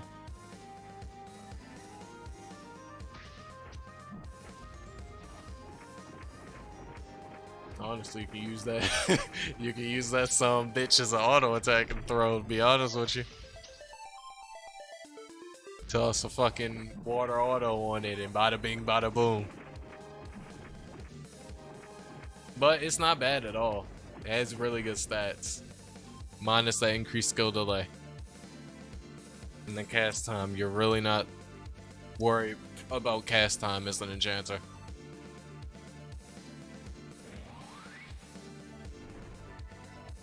It's not like your main focus. But it's not bad at all. It's not bad at all. Me likes.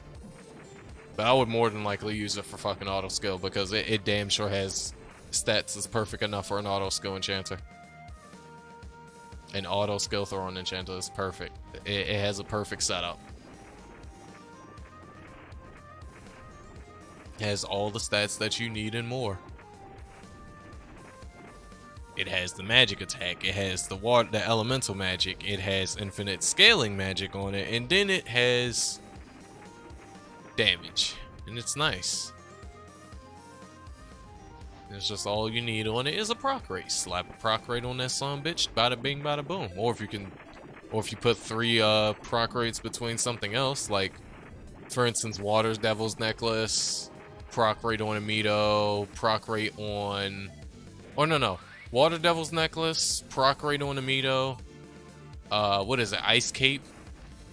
Yeah, Ice Cape, and then you could slap, that's 3 procs right there. The only proc rate you had to add is the proc rate on the armor, but that's 3 procs right there. Proc from the spec, proc from the additional, proc from the armor. You can put damage on the armor. Oh, you can put damage on the weapon. You can put damage on the additional. And boom.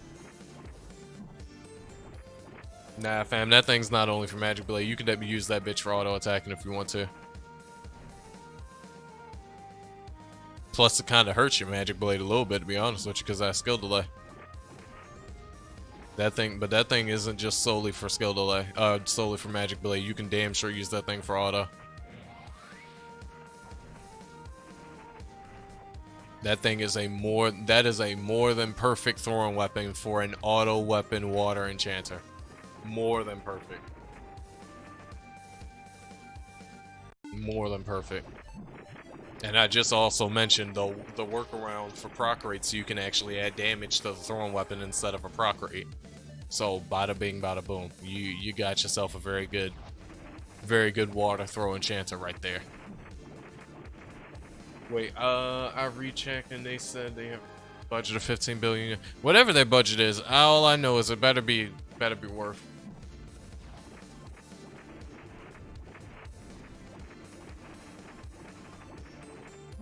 It better be worth whatever Iruna project they're planning on doing. It better be worth.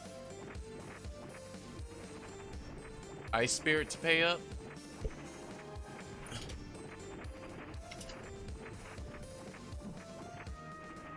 That has Spell Burst if you wanted to do a Spell Burst build, but you would have to add a proc rate to it. That's the only thing. Like, you would for Ice Cape, at least if I was using this, Ice Cape would probably be the better option for me, because I would do Ice Cape with Mugi, and Mugi would give me the 10% Spell Burst and 18% magic attack.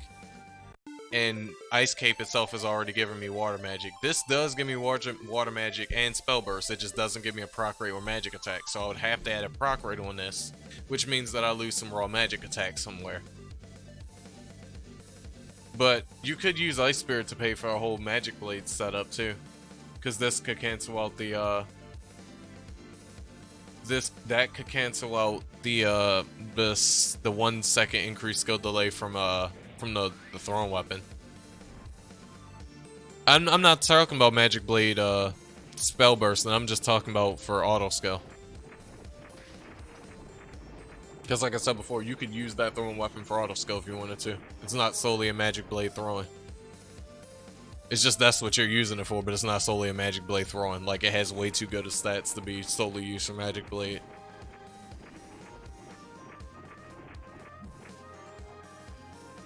Like, that thing can definitely be used for an auto throw.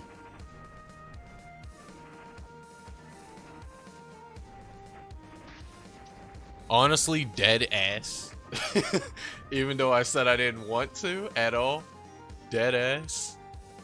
I would use my fucking Smith Hammer to make a Brute Blue slot and make a Water Enchanter. I would turn Wyra into a Water Enchanter just to use that throwing weapon.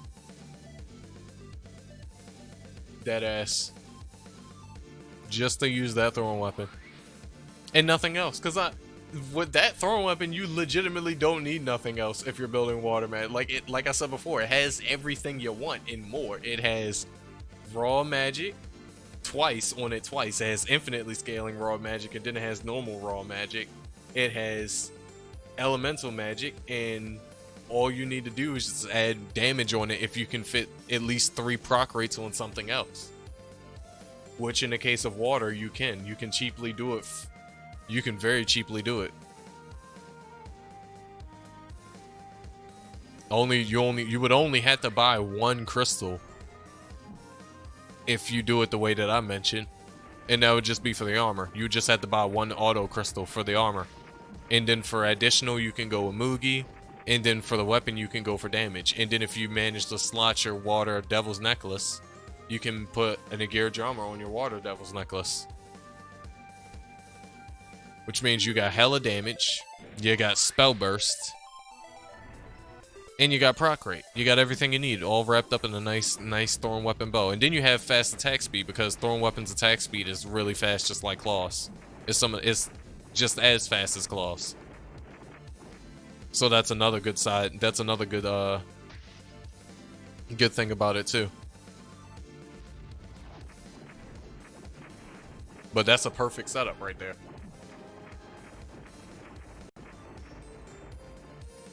And if you wanted to use it for Magic Blade, like Phantom's trying to use it for Magic Blade, you can do Ice Spirit to pay. I guess you just put raw damage on the build because you're not going to auto attack. So you would just Ice Spirit to pay with a Dunk 2 or with a Dunk 2 because you can't spell burst. So Ice Spirit to pay with a Dunk 2. Amido still, because you get up to 22% raw magic, plus you get 2% Plus you get 2% magic to everything, so why the fuck would you give that up for Strug? Oh, actually, you can't even use Strug, even if you wanted to. So, Amido, and then Brute Blue with Sorrel 2, of course, because 20% magic attack from Sorrel 2, amazing. And then you can add a Fred on Amido, because of course you're not going to use the auto attack. And then for the special, you can do for special, you can do what? Which you could do? You could do SPS with 2 Agiras if you wanted to. You could do Craft Guide Book, no slot or slot, it doesn't fucking matter. Or you could do I'm trying to think of another good special that you could probably use that maybe has like magic attack already built into it, or water magic. Actually, yeah, you could use one of the water magics, one of them water magic specials, and you can add a damage to it if you get a slot. But if you don't get a slot, then you just get like 10 to 15% water magic up, which of course will increase the damage of your water magic blade when you use your water magic blade. So there you go. And then AIs, you can do Tower and Water Crystal. And then you can add Raw Magic Attack. And boom, that's your Magic Blade set if you try to do a Water Magic Blade set. If that's what you want to use the Claw for. Or, not the Claw, the Thrown for. But if you want to use it for auto, it can be used for auto. An amazing Water Auto setup. That'll probably do a shit ton of damage. It's not even probably, it is going to do a shit ton of damage. But because you can almost fit just nothing but raw damage in the build, much like neutral element. With that particular elemental weapon. So it's not bad. It's not bad at all. I like it. I do. If I ever wanted to make a water enchanter for shits and giggles, I would definitely use that throwing and nothing else. I wouldn't use shitty Gibble. I wouldn't use Telescythe, even though Telescythe is good. I wouldn't use anything else outside of that throwing. That would be the one and only water damage throw that my water enchanter would have. That would be her only water damage equipment that she would have, because I wouldn't need anything else. Why would I want to put anything else on when I can use that? Like the sheer power, attack speed, and everything that I get from that. I wouldn't need anything else. It would outperform everything else any fucking ways. And then I can find a way to throw some spell bursts in there, which I'll definitely have my ways.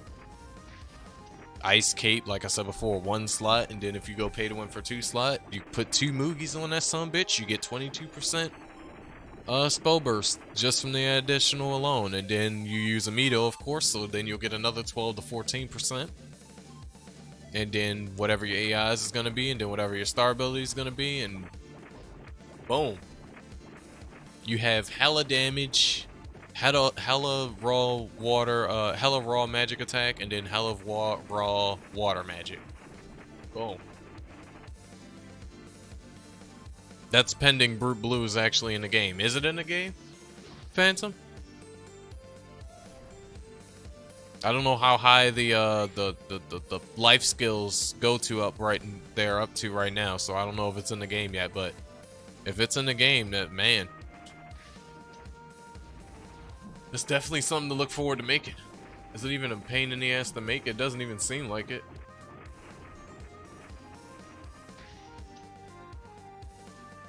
No, it does not seem like a pain in the ass to make at all. The only thing that looks like it's gonna take you a little minute is the sturdy hinges. But all the parts that you need for sturdy hinges seems easy to get. Yeah, all of it seems easy to get. So yeah, it doesn't look, it's not even a pain in the ass throwing weapon to make. Yeah, that ain't bad at all. That's not bad at all. Something for y'all to consider. Anybody who's maybe considering going for water. That is something definitely for you to consider. Pending it's in the game. If it's not in the game, then I mean you can still get all the mats and stuff and get prepped and set for it if you really want it, but it's something to definitely consider. Like I said before, if you want to do Phantom's Way, you want to use it as a Magic Blade build, I just explained the Magic Blade build for it. That works out pretty goddamn well. And if you want to do it for auto, which is what I would use it for, I also explained a super amazing auto build for it. That all works out.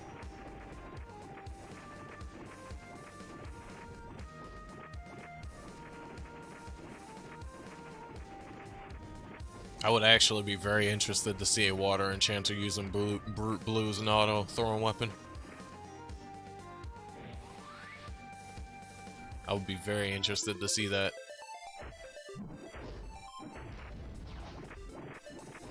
Very, very much interested. We got your light, we got your dark, we got everything else. I'm definitely gonna say that out of all the Magic Enchanter builds that we've seen on this channel thus far, outside of me, we have not seen anyone else with a decent magic throw auto build for an Enchanter. We have not seen a decent one. We've not seen a decent one at all, outside of mine. Because of course y'all know when it comes to mine, I use Nirin Higiri because Nirin Higiri has Meteor Storm and it has a Sorrow 2 on it. So I have 20% magic attack and a proc rate. And auto skill because Nirin Higiri also gives auto skill, so. Oof, it does damage. It does damage and it has proc rate. Does everything I need to do and more. My Nirin with a Sorrow 2 is almost just as good as that Brute Blue. The only thing that my Nirin is missing that Brute Blue has is elemental magic. My Nirin Higiri doesn't have elemental magic. It has raw attack because it was primarily designed to be a melee throw. But I turned it into an elemental throw. And a fucking magic throw. A damn good fire magic throw at that. With just one simple crystal. With just one simple crystal implementation. I turned it into a very good fucking elemental throw. My Nirin Higiri would definitely have some competition with that fucking Brute Blue. The Brute Blue would probably outdamage it because it has the infinite scaling. It has the infinite scaling to it. It would definitely probably outdamage my Nirin Higiri, but then again, that would also come down to each of the individual Enchanters builds. That Fire Enchanter versus that Water Enchanter. In their levels and stuff like that. But in terms of just like raw weapon performance between the two, the Brute Blue would probably outperform the Nirin Higiri. Actually, no, it indefinitely would outperform the Nirin Higiri. What am I saying? Because what you could do for the Brute Blue, like I said before, if you do the auto skill route, the exact auto skill route that I explained, you have two crystal options. You could add a 15% spell burst Rita on there if you manage to find someone who's selling that, or you can add 20% more raw magic attack for wind by adding a Sorrow 2. If you add the Rita on there, then that means that if you have the Rita with the ice cape, let's say luckily you, or not even luckily, let's say you went pay to win and you got your ice cape from 1 slot to 2 slot and you added 2 Moogies to it, that's 20% from the ice cape plus the 15% from the Rita from the throw. Then you got another 12% from 12 to 14 from Amito. That's what, 20, 35, 49? That's almost 50% right there. Just from that setup. That's before AIs and before star abilities. Once you add AIs and star abilities into the mix, then you have over 50% with a Rita on the Brute Blue. So, so yeah, I just theoretically made a very overpowered throwing weapon auto build right then and there. You could use Thrones with Strug.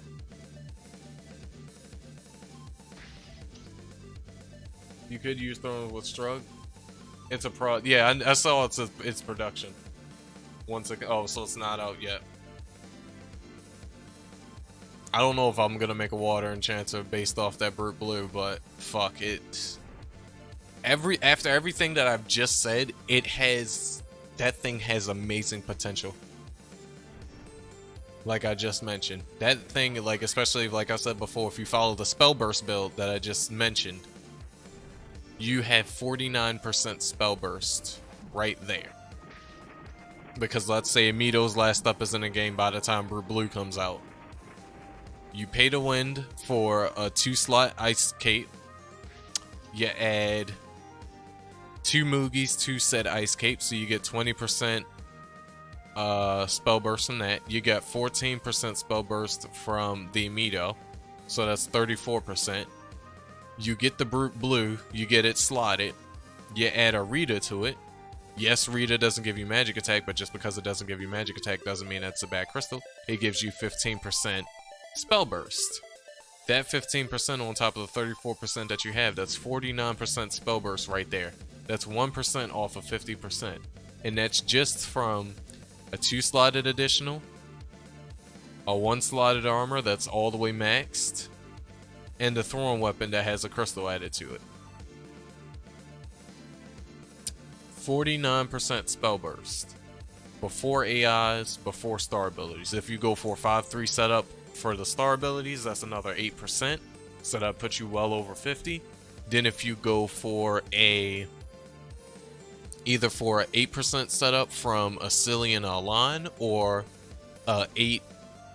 or go for a 16% setup from a Cillian, Alan, and a Manny, because a Manny is 8%. And Cillian and Alan is 8% respectively, because this is 3% and that's 5%. So that extra 16, let's say on top of the 49, that will give you... That 16 on top of the 49%, on top of another 8 from the star abilities, will give you how much? 49 plus 16 plus 8% from the star abilities. That'll give you 73% spell burst on a Brute Blue for water auto. For a water auto throw build. 73%. That's with a Manny, an Alan, and a Silly Zaga as your AI. That's with a level 5 spell burst and a level 3 spell burst star ability. That's with 2 Moogies on the Ice Cape and 1 Rita on the Brute Blue. And then a fully maxed Amito, which, of course, the fully maxed Amito isn't in the game just yet, even though the parts are in the game. Been in the game already, but the last upgrade isn't in the game. But with a fully maxed Amito and everything else that I just mentioned, that's a 73% chance to spell burst on a very fast attacking throwing weapon. That's water. That's based on water. That is a very overpowered build. And you don't have to worry about magic attack because you're getting plenty magic attack out of the entirety of the build. And you're getting magic percentage from the Amito, as well as auto skill. So I've just made yet again another crazy build of mine that at endgame has so much fucking damage potential, it's insane.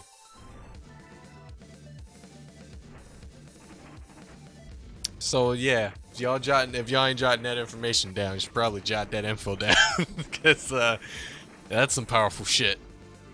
That is some powerful shit right there. That is almost enticing me to want a water enchanter, and I just said I did not want to go through the hell of making another enchanter and doing MQ and trying to make an enchanter go from a mage into an enchanter again, but with everything I legit just mentioned, man, it's so fucking tempting. It's so tempting to see because I would like to see that power come to life. 73%, boys and girls. 73%! With a very similar AI stat build to that of my enchanter right now. The only difference is you're not taking your 10% auto AI. You're still gonna keep your tower, but you're not taking your 10%. Your other 10%. So instead of you having 25% water elemental, water magic from the AIs, you're only going to have 15%. But then you're going to have 16% spell burst with the extra 5% auto skill from Halos. And then if you do my red-blue setup, then of course you're gonna get extra auto skill from 6 purple lines. But damn, that build I just made was just a big damn. God damn, crazy.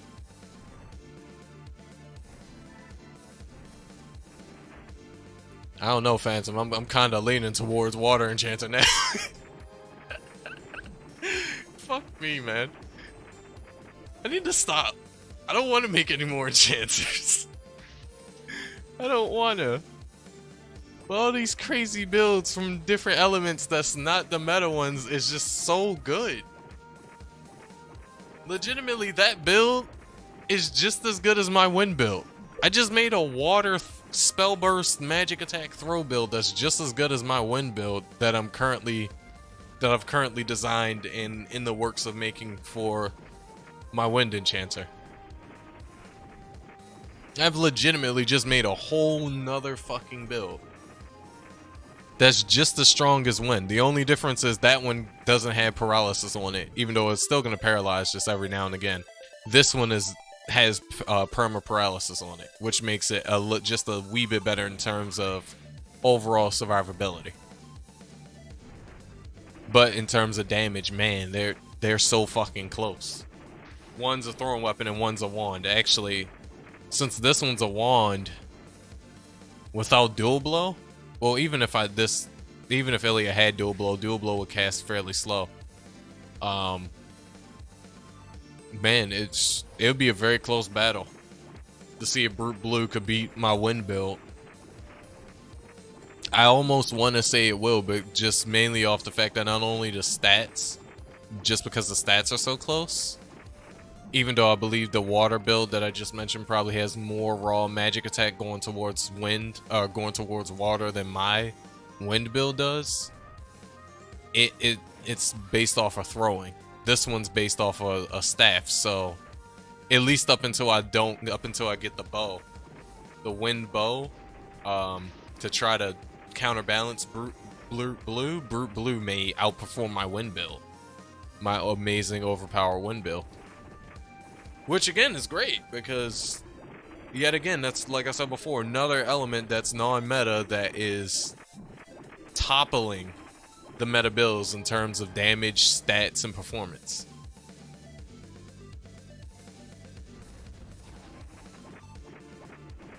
Toppling the meta builds.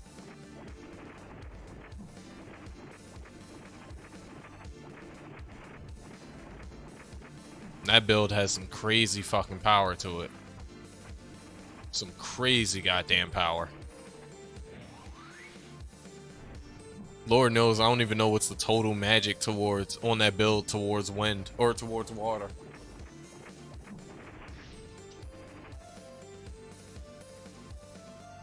Telescythe? Wait, for Telescythe or Teles Rod?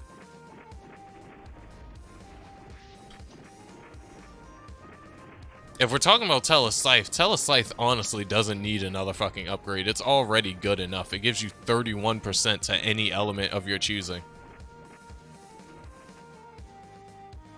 Any element of your choosing.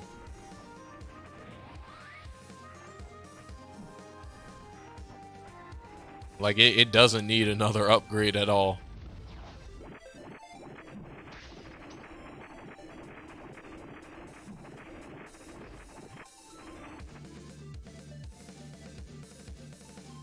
If water becomes the best build, will you hate me? No, I won't hate you.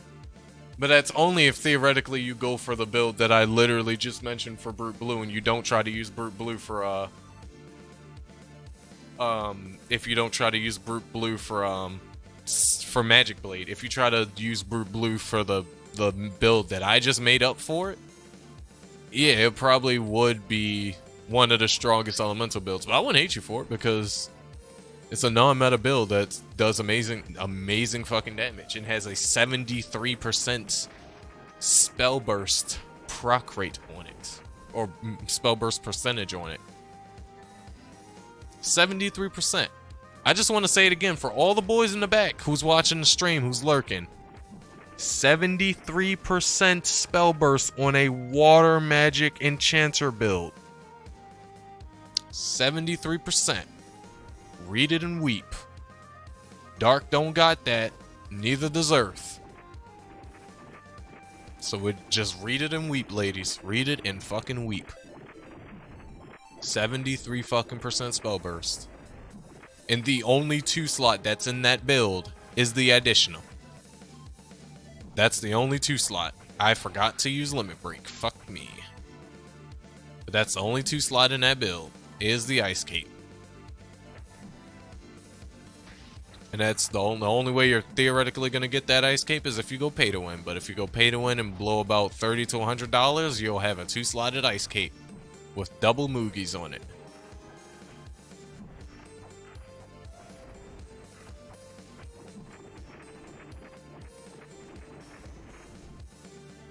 But yeah, that scythe doesn't need another upgrade, Phantom. It doesn't need it at all. It really don't need it. It's already good enough. It doesn't need any more power.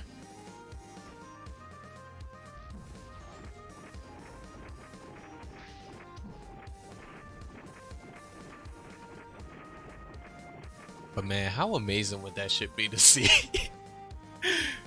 How amazing would it be to see a fucking not only a water enchanter, that's already gonna knock some people's heads off, but a water throw enchanter, fucking walk up to a dark enchanter and say, hey, let's do a fucking a kill time test and see who kills quicker.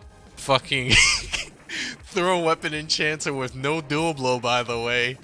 Touches the Luna doll 1 time, smacks it 3 to 4 times with auto skills, and all the auto skills spell burst. Yo, that would blow the mind of the Dark Enchanter. That would blow the mind of that Dark Enchanter. That Dark Enchanter would fucking cry.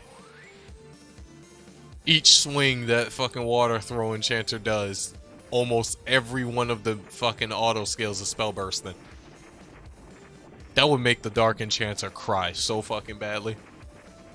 They'd just be like, but my build is better, but my build is good. And then no, the Water Enchanter's just like, no, your build is shit.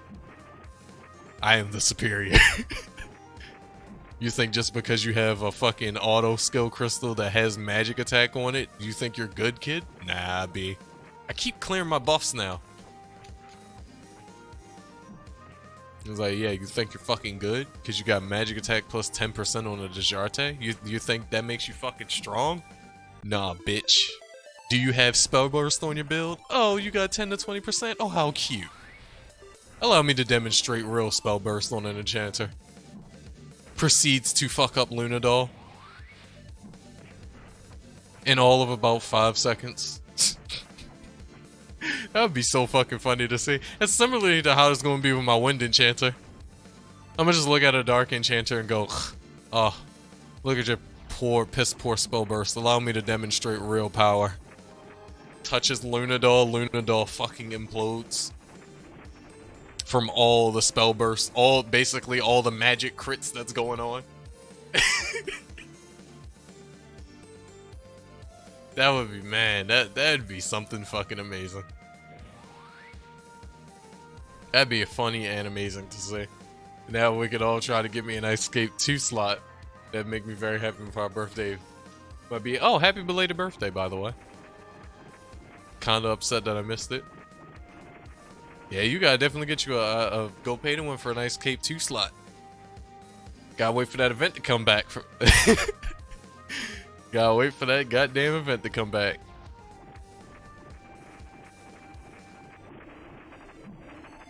And that's sad because it just went away not too long ago, didn't it? The pay to win 2 slot event for additionals just went away not too long ago because it was that. Well, what was it? It was that. Then it was 2 slot claw and hammer, and 2 slotted claw and sword, I believe, or claw and throw. And then, damn, you owe the government 1K? Oof. 1.4K. How the fuck do you owe them $1,400 for a speeding ticket? And why was your silly ass speeding to begin with? How the fuck did all that happen? Was it like a $200 or so ticket that you just let get more and more expensive over time? After you got it, you was just like, fuck it, I'm not gonna pay for it, and then you was just like, I'll pay for it eventually. And then over time, it just got worse. You were on your phone, which is a big no-no, and you didn't see the cop whilst going over the speed limit. All three big no-nos. You didn't see the Cooper Copper.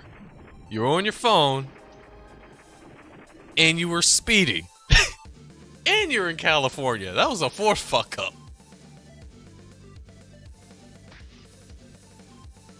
God damn. You're in expensive ass California right now, so that was your fourth fuck up. You did the shit in Cali.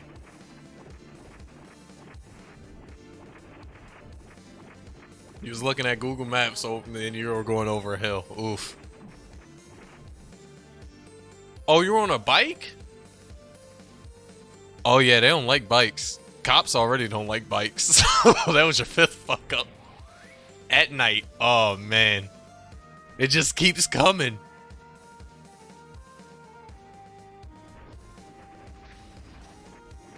Because that's the main problem. That's the main issue with a lot of motorcyclists. They have a lot of them has a really bad issue of just speeding. Pending, granted, you're looking on your phone for Google Maps, but you know.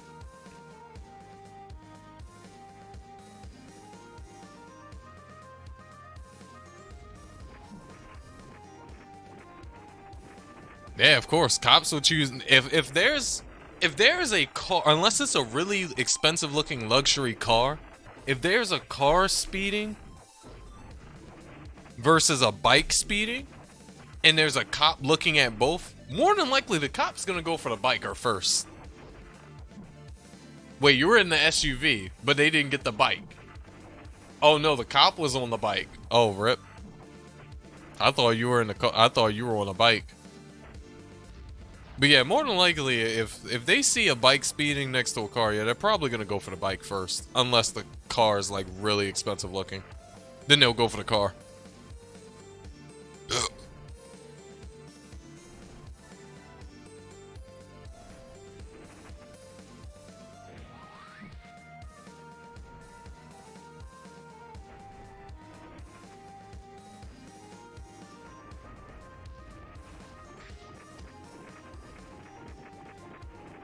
Damn.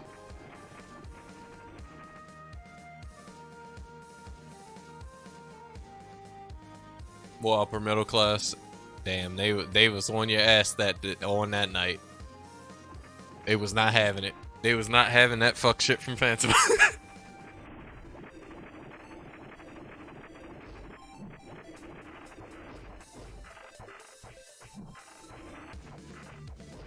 Yeah, they was not having that fuck shit from you. Not that night. No bullshit from Phantom. Damn, bro. God damn it. Dimmity damn it.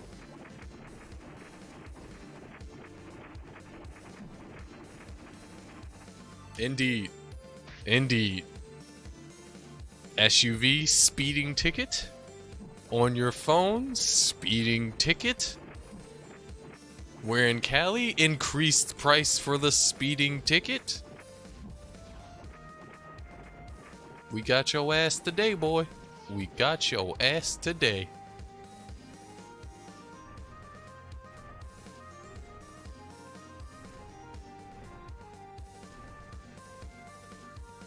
Trust me, if I wanted to speed, it'd be over 100 miles an hour.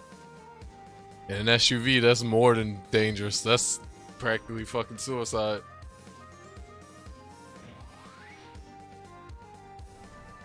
Because even though it's a slightly bigger version of a car, that bitch could still roll over really good, really easily.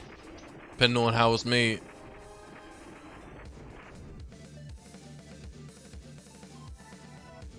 What level is Illya? Ooh, Illya's 220. Hot diggity damn.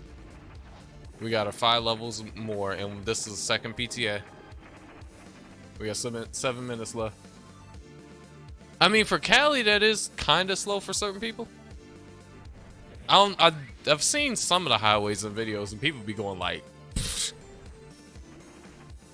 people be going well over fucking 130 on Cali highways and freeways and shit. Well over 130. Just be booking it.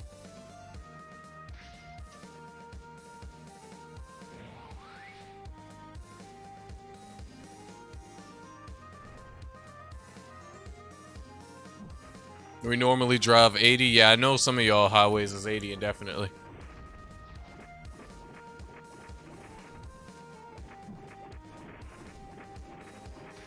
Yeah, I went from what, 211 to 215 on the first PTA, and then went from 215 to 220 on this one.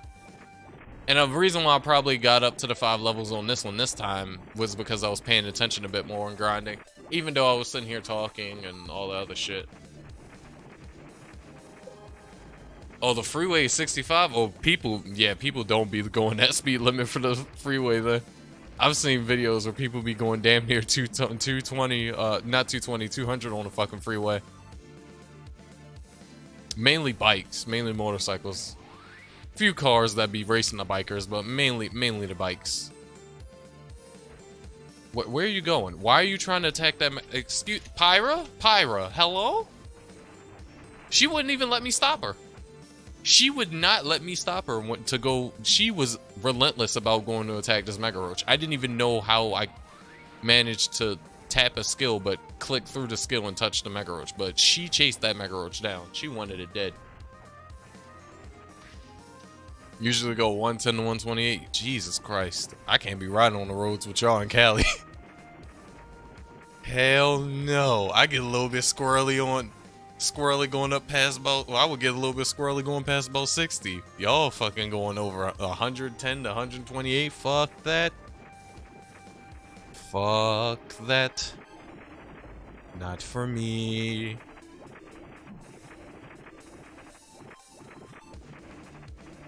Not for me. I'm still trying to master going upwards of around 50 miles per hour on a fucking longboard.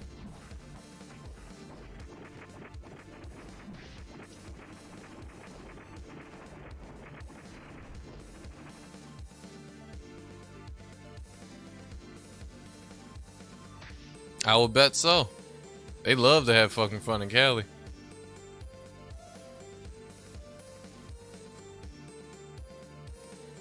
In Cali. I have parts to upgrade my green staff on my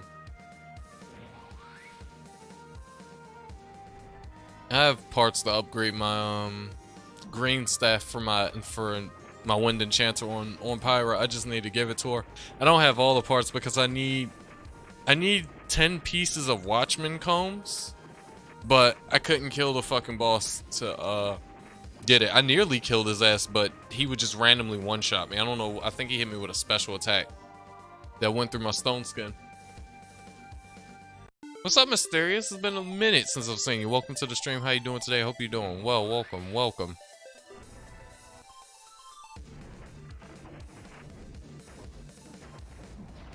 So I can't hang out with the underground gang? Aw, sad face. One day. For the cool car clubs.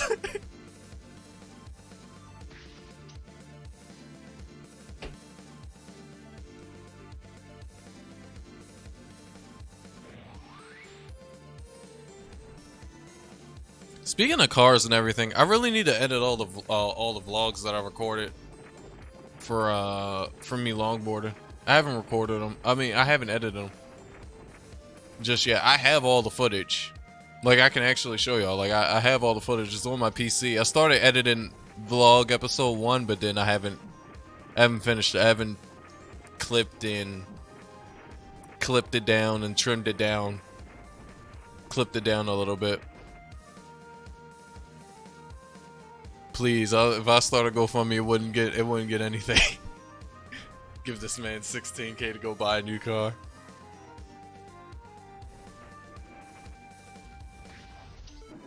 MP heal. There we go. I'm alright, I'm chilling. I got 2 fucking enchanters now, 2 super dummy, uber, ultra, omega, big PP strong enchanters. And I just theoretically thought up of a super strong water enchanter that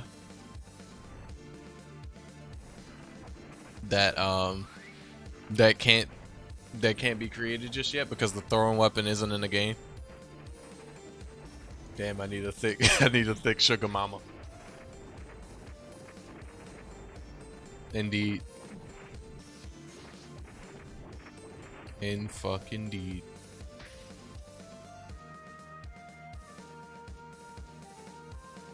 This PTA should have ended by now. How many minutes we got left? 1 minute, there he is. I knew it was about to end because the last time I checked we had 7 minutes left. I'm like, okay, it's gonna end soon. As much as I like getting this XP, what level am I right now? Still 220. How much XP am I getting now? No, I was getting 3.5 before. What am I getting now? Let's check the Carfax. 3.6 actually increased. I don't know how it increased, but it actually increased from what I was getting before. I didn't pop any XP buffs or anything.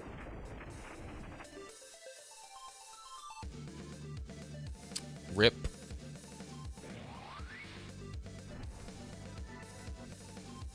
No, maybe I cannot. Maybe I cannot.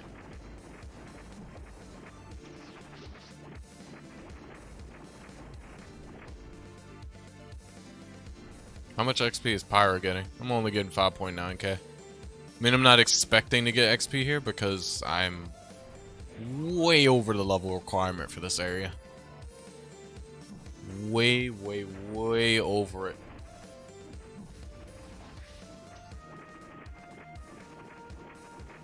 Yeah, I see, because I'm 220 and I'm getting 3.6 now instead of 3.5, so it just gave me a 100k increase. What? Wow, I had a very big fucking voice crack, but that I can't imitate. I can't imitate or recreate that. But that was the second one. Oh hey, look who it is. Look who's waiting for me outside of PTA. Look. Oh wait, y'all can't see him because I'm in party mode only on Pyra. Shit. I'm looking at him from my other monitor. But look who it is in all his water boy glory. It's Phantom. It's Super Phantom.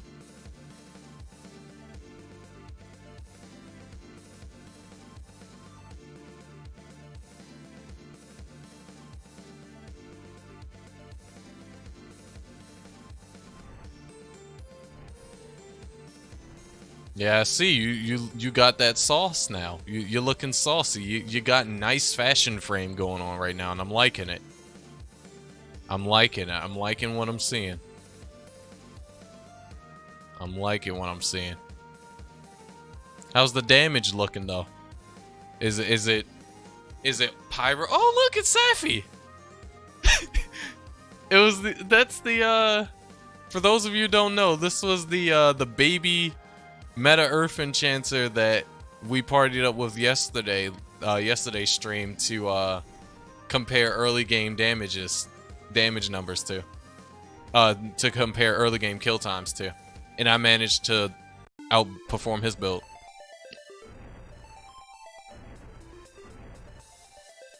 Wait, you said no? You can't outdamage Pyra? What do you mean you can't outdamage Pyra? Can you not outdamage me because of attack speed or just because of our builds? Because I am using a claw right now. So I do realize I have the attack speed advantage.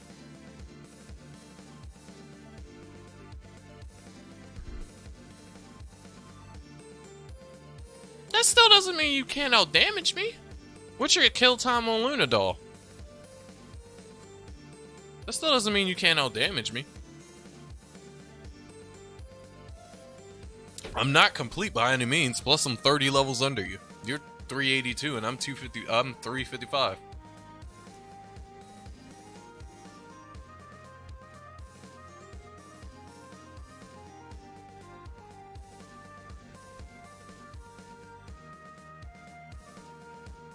Yeah, it's higher, but you can't outdamage me.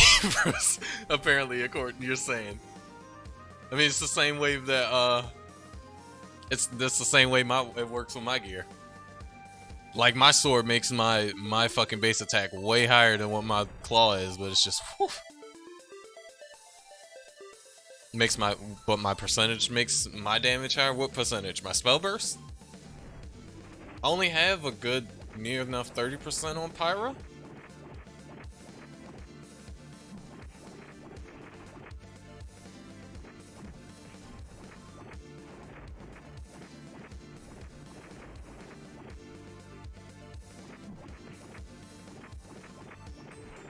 Once you get that second slot on Ice Cape, then your damage will be sweet.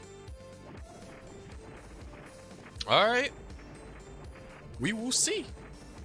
We will see. I can't wait for it. And then there goes Beyond grinding here. Non-PTA chilling with his very nice but incomplete light enchanter.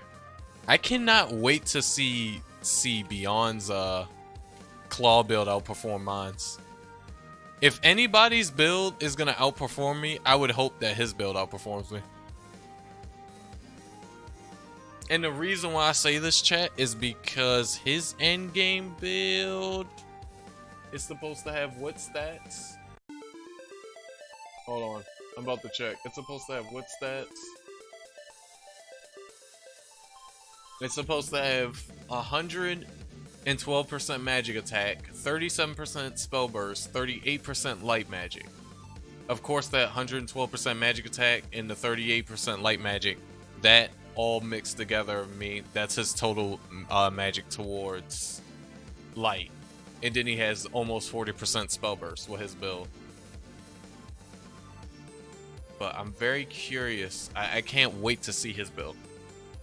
I want you to test this on your Wind Enchanter. Test wall.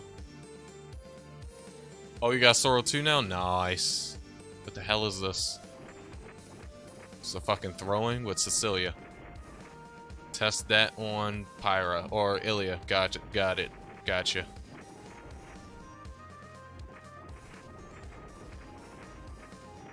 Fuck. Fuck. Meme, you allow me to select it. I'm gonna mail it to her right now. Give me a sec. Alright, chat. So we're supposed to be testing this throwing weapon that I've seen before. Not a stranger to Jade, but never had a reason to use. Oh, my inventory is full.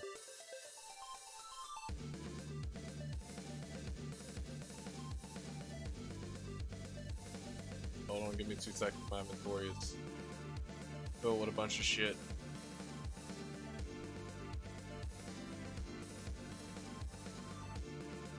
So test this throw, hey? Let's see what it can do. What it look like. Ooh! It's very pretty. I like it. It has good stats. Wait, whoa, hold on. Let's look at the stats again. Wind magic has high base. Wind magic 20%. Magic attack plus 15% and beat cost. It's not bad. Does it beat blue in terms of just stats? No. But it's not bad.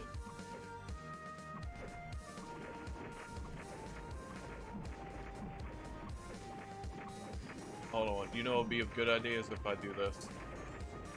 Probably actually. Drain and everything.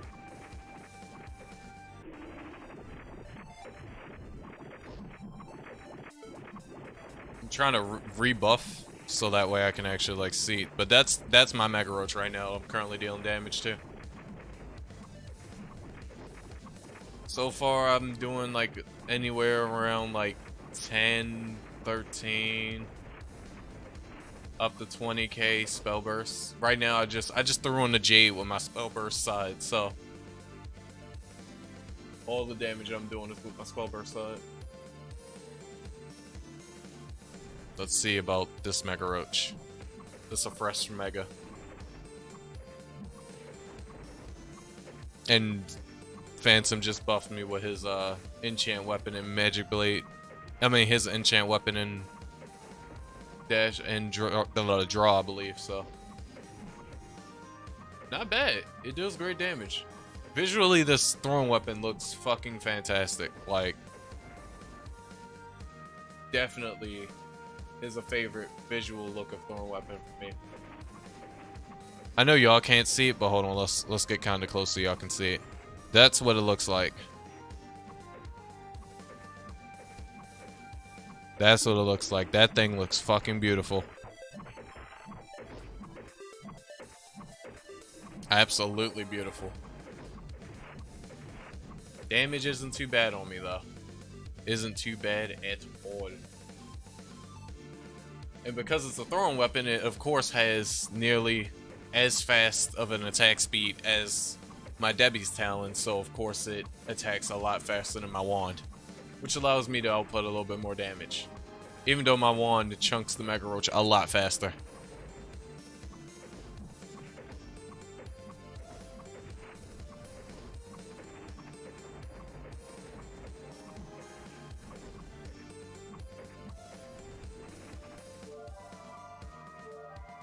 But this thing definitely ain't no slouch. This is not a slouch of a wind throwing weapon. Not at all. You could either do, depending on your build, you could either throw a Sorrow on it, a Proc Rate on it, or a Rita on it. Depending upon your build, if you wanted to use this as a wind throwing weapon. Because the stats isn't bad, like I said before. It gives you, I'm gonna read all the stats, just so y'all know. It gives you 20% wind magic, 10% max HP and MP, 15% magic attack. So that's 35% magic to win. Total. It gives you negative 10 ASPD, but for an Enchanter that doesn't mean anything. It gives you minus 10 MP cost, which is nice. And then it gives you plus 30% crit rate, which for an Enchanter doesn't mean anything for us.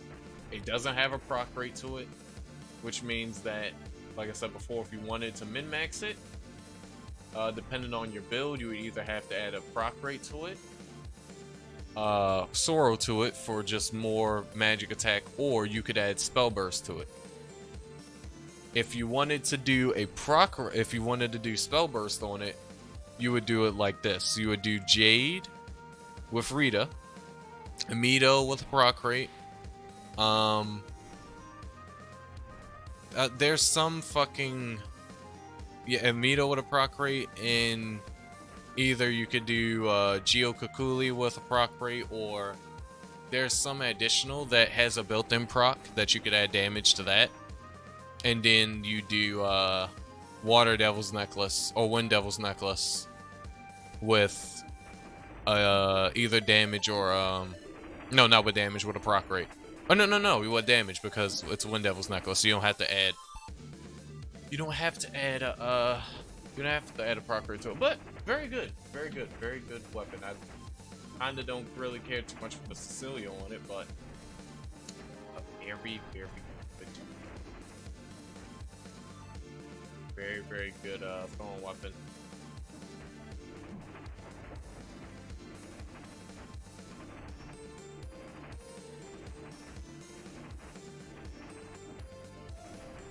We're just gonna send that back on over.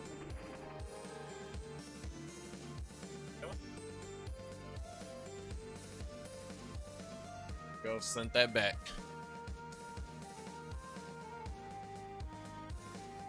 You use it for Magic Blade? Oh, I see. That's why you have Cecilia on it.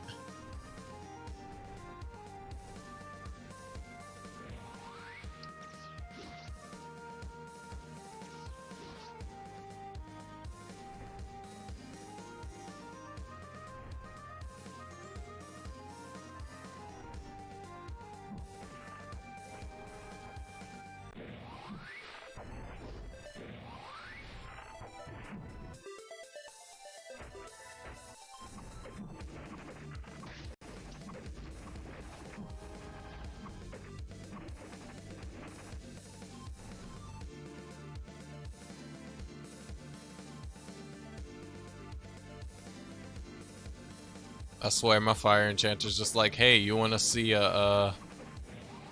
You want to see a a normal non-PTA Mega Roach fucking implode? Let me just allow me. Implodes.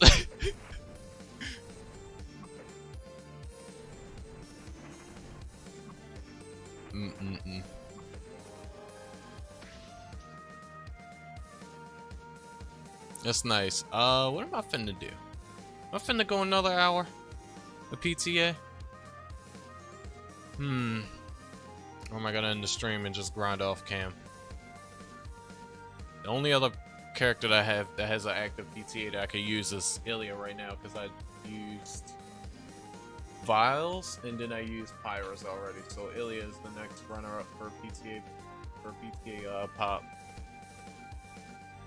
Do I want to use her PTA though, or do I want to end the stream? That's the question. I do have her 220s, 221 right now, so now she has access to Magic Blade. I think I have access to Illness Hit too. Now I need to check. I think I have access to Illness Hit too. No, I don't have access to Illness Hit 2 until 240. But I do have access now to Magic Blade. For right now.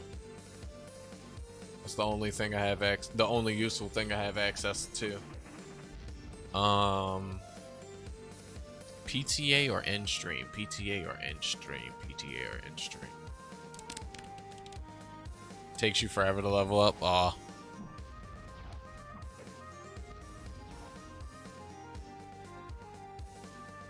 That has good Magic Blade damage, I bet.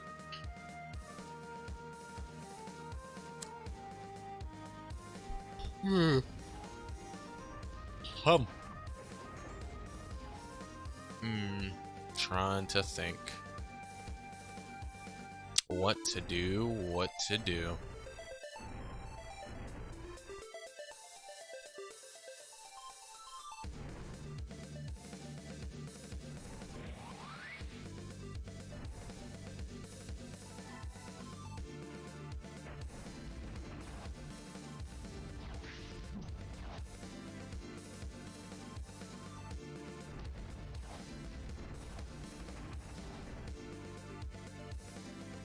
$140k magic, 70k melee. That's funny. Because I have 190 magic and 40k melee. Big lol.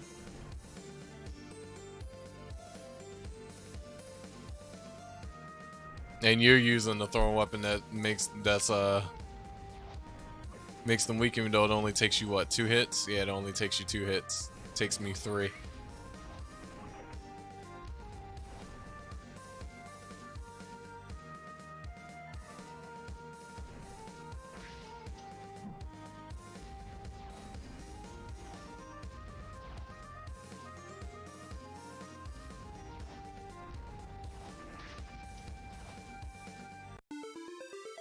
Boop, boop, boop.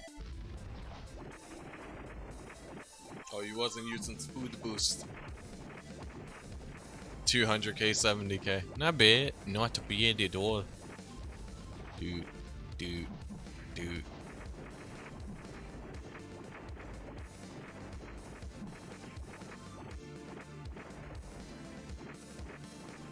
I wonder actually how long does it take for Illya to kill a Mega Roach with my buffs. I wonder. Let's test the car back, shall we? I don't want Pyra to smack the mob, because if Pyra smacks the mob, she's gonna make it fucking implode. With my buffs, it does not take her long. Oh, it does not take her long. Ooh. Oh god. She just fucking murders it, even with a staff.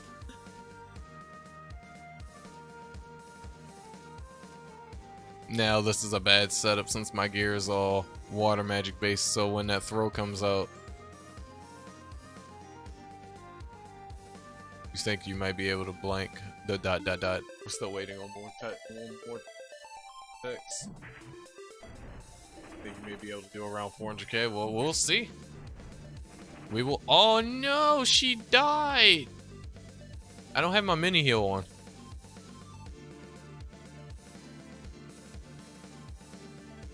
Let me load shortcut. Oh, thank you.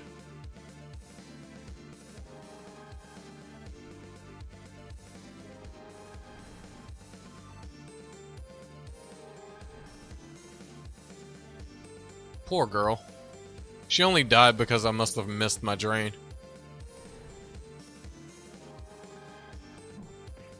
There she goes. Yeah, well, my buff, she just... Wonder what happens if... Oh, fuck, I forgot. My magic blade does an ass ton of damage.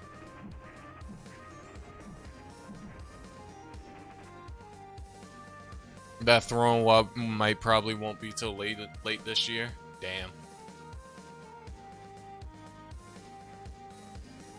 If it literally is gonna take them months to add, what, 10... How many more levels of production they need to add in order for you to be able to access that throwing weapon? Like 10 more levels? If it's gonna take them literally a half of, pretty much till the end of this year to add 10 more levels of production into the game, that's gonna be fucking pitiful.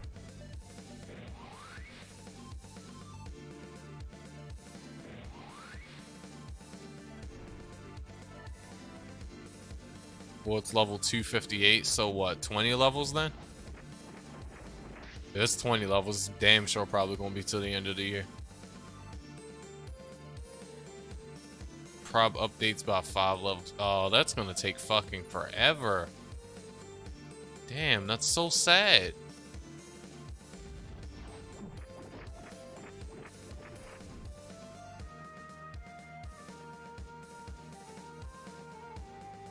That's so sad.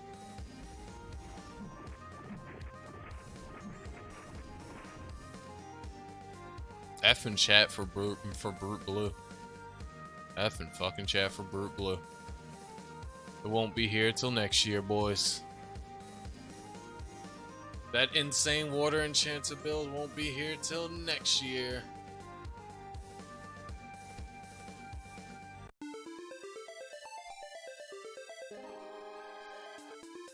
There it is.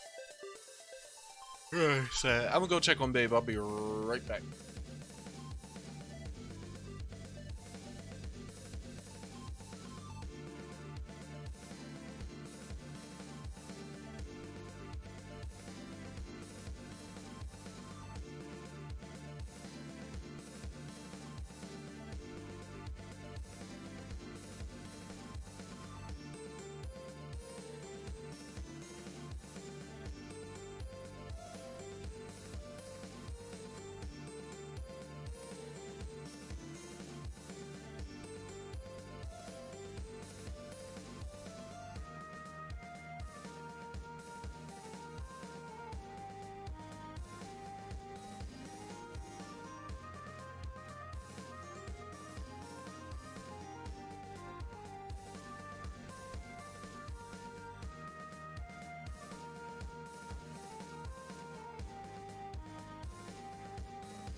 I'm back. I just went to go check on Babe. She's sound asleep.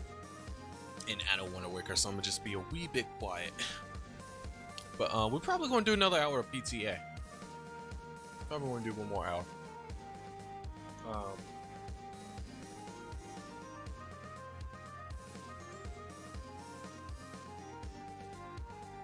Yeah, we're probably gonna do one more hour. Just to see if we can't get to level 226? 226? If I can get near enough 230, that'd be ideal. But 226 would be good enough for me. So prod makes you, but prod you can make items 10 levels above your level. So it's level 248 when you can make it, so that's probably about 2 more updates. So I'm the casting guy of the guild. We also have a smithing guy, so when the cast and the smithy work together, y'all can make new things.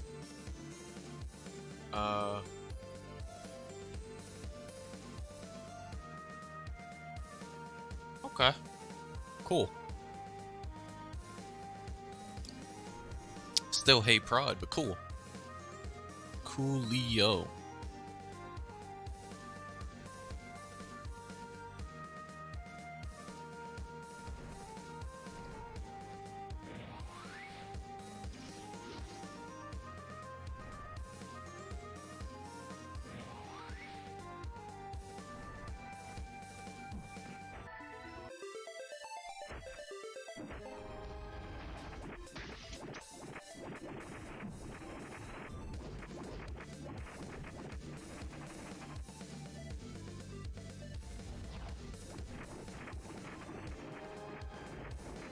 Oof, random Kadal proc. Just absolutely blows up the Mega Roaches, man. It feels nice to make PTA Mega Roaches implode. Feels absolutely good, man. Think I need to do bomb? I gotta get close to like I need to be like 230 so I can go do bombs. I mean, I could do bombs now, but nah, I'd rather do bombs when I'm 230. I'd rather do it when I'm 230. Because I can go from bombs from 230 to 260. And then 260 to 290, 260 to 290 yardies.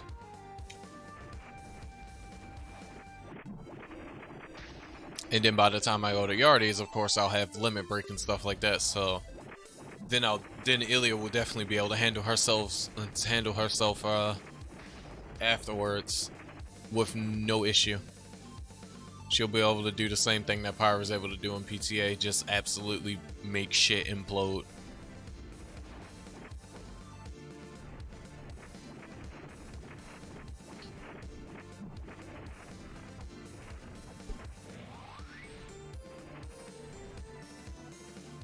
I swear I love the fact that Pyra can just make all mobs explode.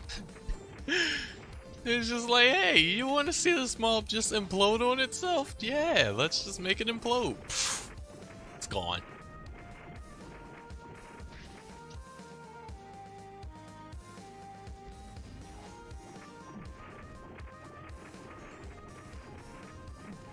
Like, look, these PTA megas, they stand no chance against the power of fire.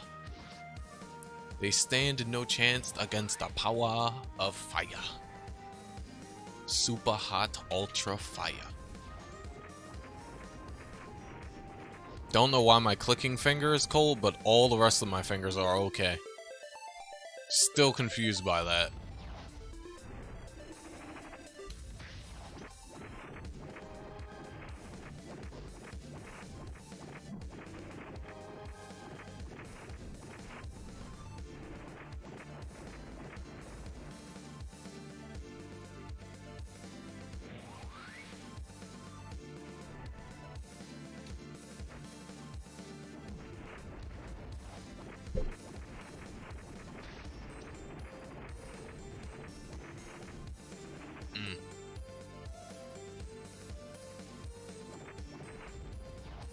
Sorry if I'm getting quiet on you. I'm just thomping about something to talk about.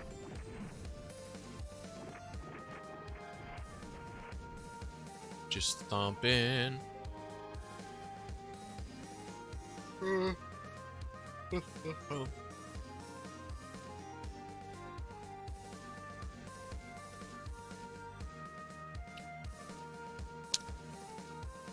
You know what's gonna suck is that my breath is gonna smell like beer in the morning. That's gonna suck. Try to make sure I wash my mouth out with mouthwash and stuff as much as possible tonight, so that way my breath won't smell like beer in the morning. Or I won't taste like beer.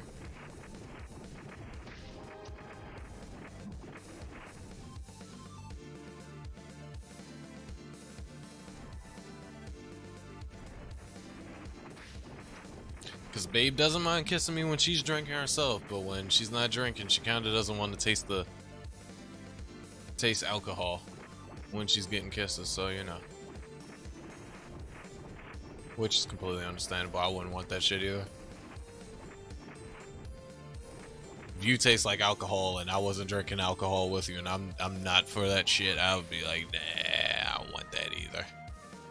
You can keep them kisses to yourself, mate. I'm good. Thanks, but no thanks. Tonks, but no tonks.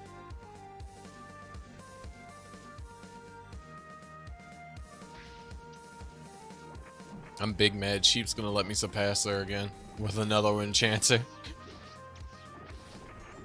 I haven't seen her online all day. Not online in Discord, nor nowhere. She is going to let me surpass her again with another character.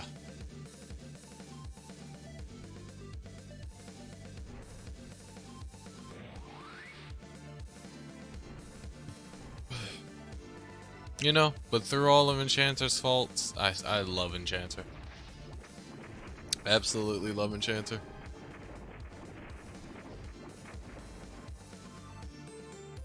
Slightly upset. I actually have a slotted glowing fist sitting inside of my goddamn guild storage and I need to sell. Because I have absolutely no use for the glowing fist. I'm not planning on making a light Enchanter. Like Krilllian Beyond already has that covered. There's no need for me to do it.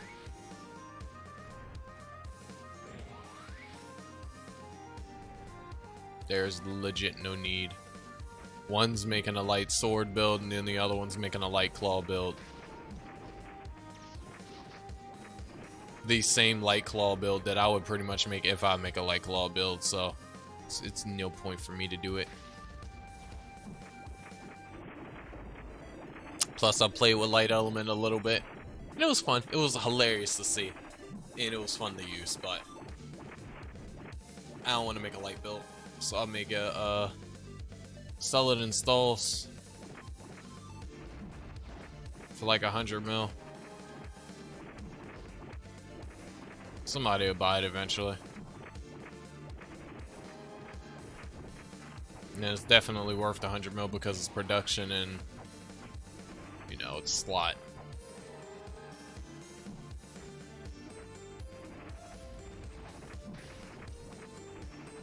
Great claw though. Great claw.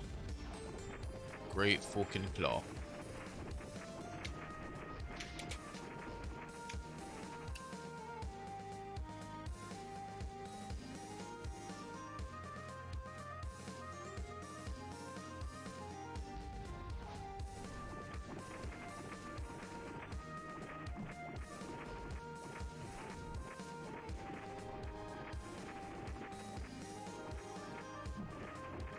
I'm happy beyond that you was able to add magic attack to your glow fist so you can balance it out. I bet you it does way more damage now that you added the raw to it to balance it out, since it already had light magic on it. It just didn't have raw. I know you're so happy about that shit. It's like, yeah, hell yes. Then you got that sweet attack speed going for you. The natural fast attack speed from the claw going for you, so it's like, hell yes. Yeah, it does. I figured it. Yeah, I figured it would. I figured it would.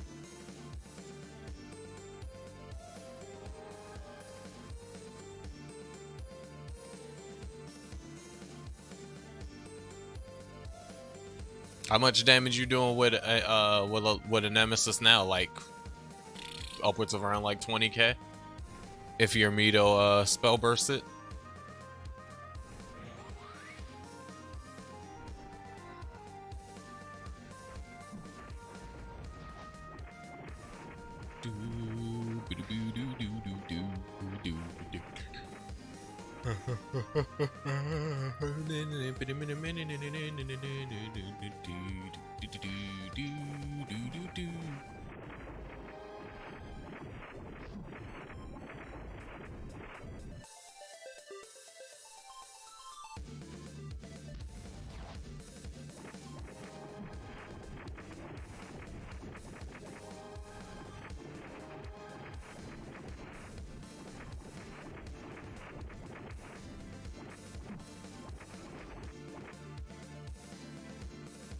Nice.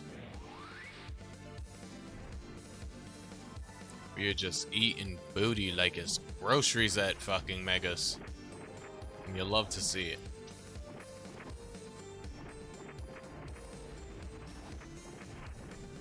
All I'm missing is up to Mito, all the way, and then one more Extel. Nice. I'm glad the build is coming together for damage. Oh, and you're also missing Light Devil's necklace. That's another thing you're missing. At least for when you finally hit 260.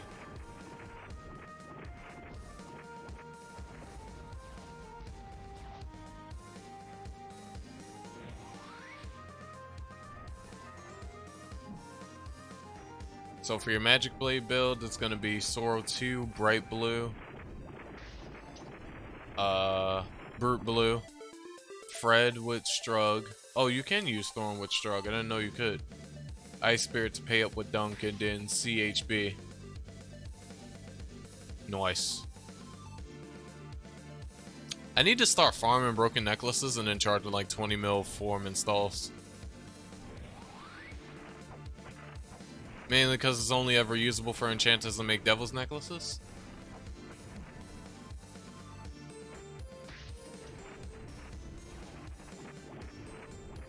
And since it's kind of a pain in the ass to drop, I feel like it's kind of worth it. I mean, it's really worth it because, again, like, the devil's necklaces are the best in slot necklaces, especially if you can get them slot for enchanters. They are the best. If I could just sell my rod, I just can't find somebody to buy it from me. Eventually, it'll come. Maybe, hopefully tomorrow, somebody buy the Tellus rod from you. Ooh, this a heavy boy. Oh, this a heavy boy. You're not gonna play fair. Neither am I. Come here, you fat bitch. I'll treat you like a third eye.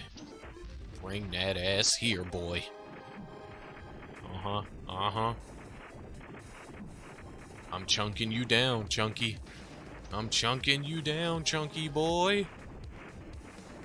And you're gone. He fucking imploded.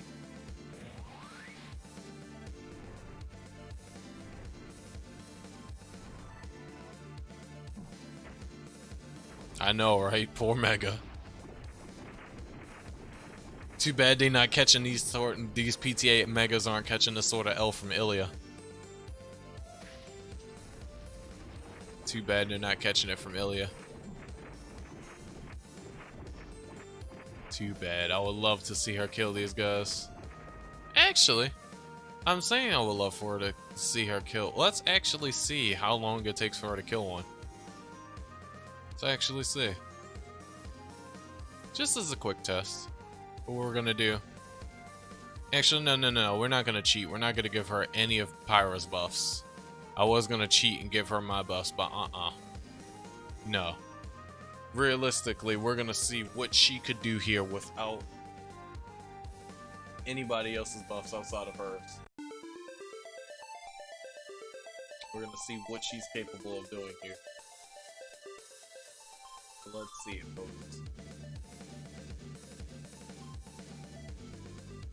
Let's see my up-and-coming Enchanter versus a Meg.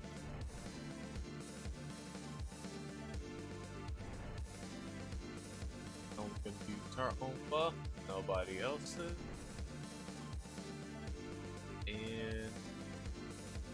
see her go.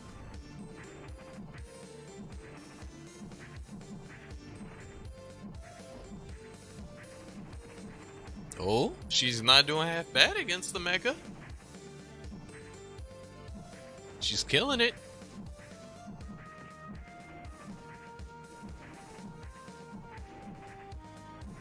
She's still doing roughly her same amount of damage, like anywhere from around 10k to 20k. I mean, the only difference with a PTA Mega versus a normal Mega is just more HP and more XP. But she's definitely chunking it. And I popped Water Origin on her, so that way the Mega won't do that much damage to her. Even if she doesn't have Stone Skin activated. She doesn't.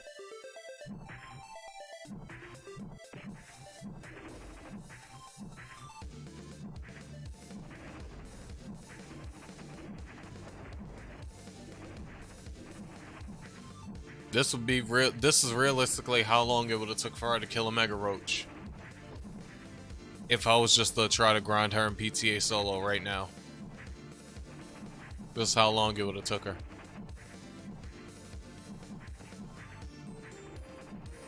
In normal area, she would have probably killed maybe about 4 or 5 Megas by now. In comparison to this one that she's just getting past half health. Again, she has no problem surviving the onslaught from the Mega Roach. There's no problem surviving as long as she drains. Oh fuck. I was trying to redrain, but I forgot to redrain. Let me grab mini heal. But she has no problem surviving these boys as long as she redrains them. As long as she drains them as she's attacking, but she can kill him. It will take her forever.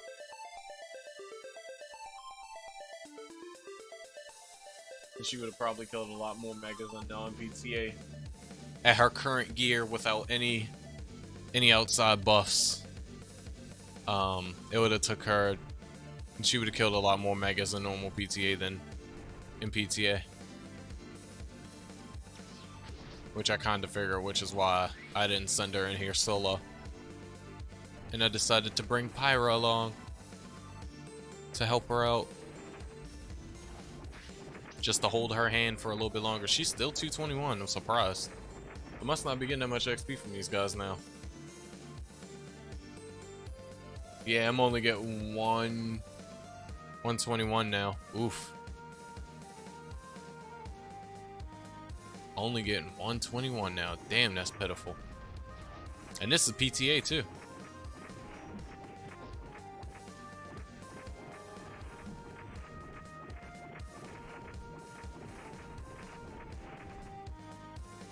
$121. Yikes. Then again, she is 21 levels above the Mega. Actually, I think it would be ideal if I actually swap. But I already popped the PTA here, so it would be actually ideal if I go to Valors or Nomars, really.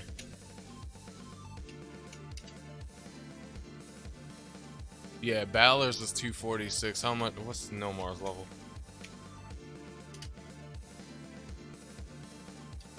There's Nomars. Nomars is 247. Yeah, Bally's or Nomars will be a more optimal spot right about now. Because I'm 20 levels over and 21 levels over and 21 levels over these guys, so that's why the XP just went, it just dropped by like 1.5 million. Because I was getting 3.6, but I just dropped down to 1.2 ever since she hit 121.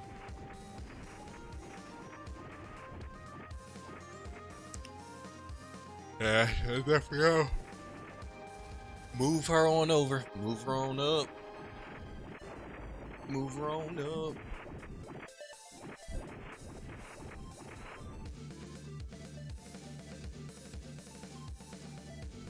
probably gonna stutter in Balor's. Balor's isn't too far from here, so I could do Nomar's, but Nomar's is a long-ass walk. Actually, no. Balor's and Nomar's is just about the same travel distance, really. This is pretty much like a travel distance, pick your poison sort of deal. Do you want to walk all the way to Nomar's from Plenzy, or do you want to walk all the way over to Balor's from Draftburg? Or Kroldan? It's your choice. And I think I'm fitting to pick a Balor's. Just keep giving me med rings. Ow, fuck, I smacked my hand on the mic. I don't need them.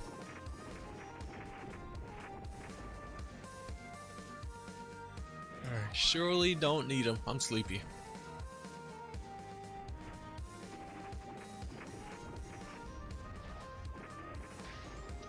I may actually end the stream through this PTA. Fuck, I am tired. Probably tired because of the fucking Colt 45 and all the food that's on my stomach.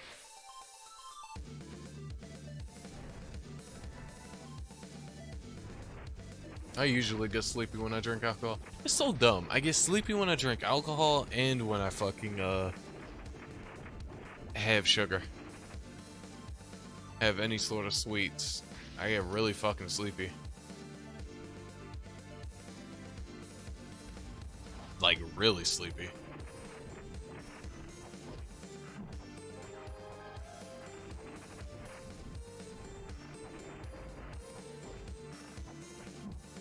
I was wondering when the power up was gonna end so I could fucking pop it. Jeez.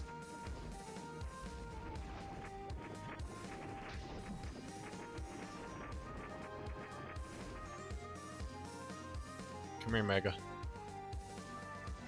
Don't clear. Okay, thank you.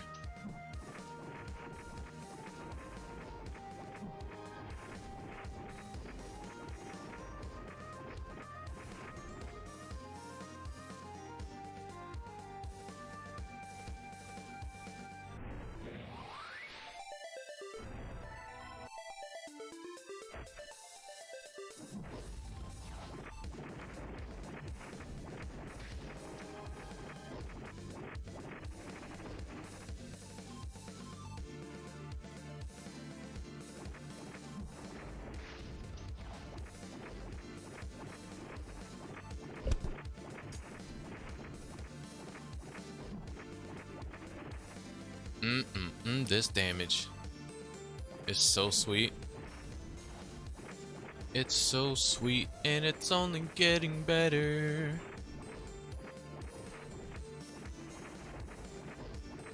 It's only getting better. It's only getting better.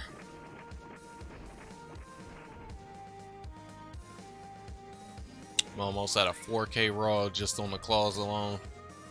Everything else that I have is 4.5k or above.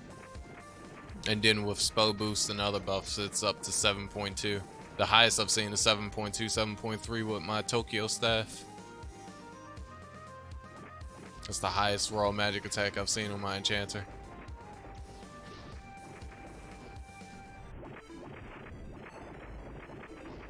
But of course I put all my other weapons away to make free room for inventory space.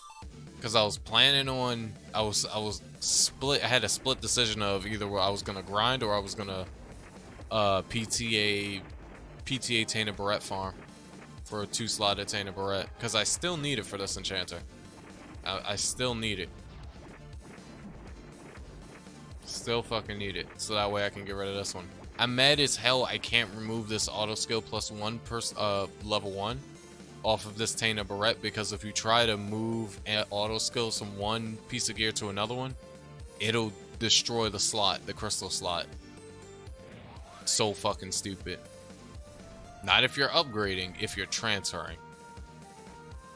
So if I try to transfer this level 1 auto skill so I can sell it, because I don't need it. It's just a measly 1% auto skill and I don't fucking need it.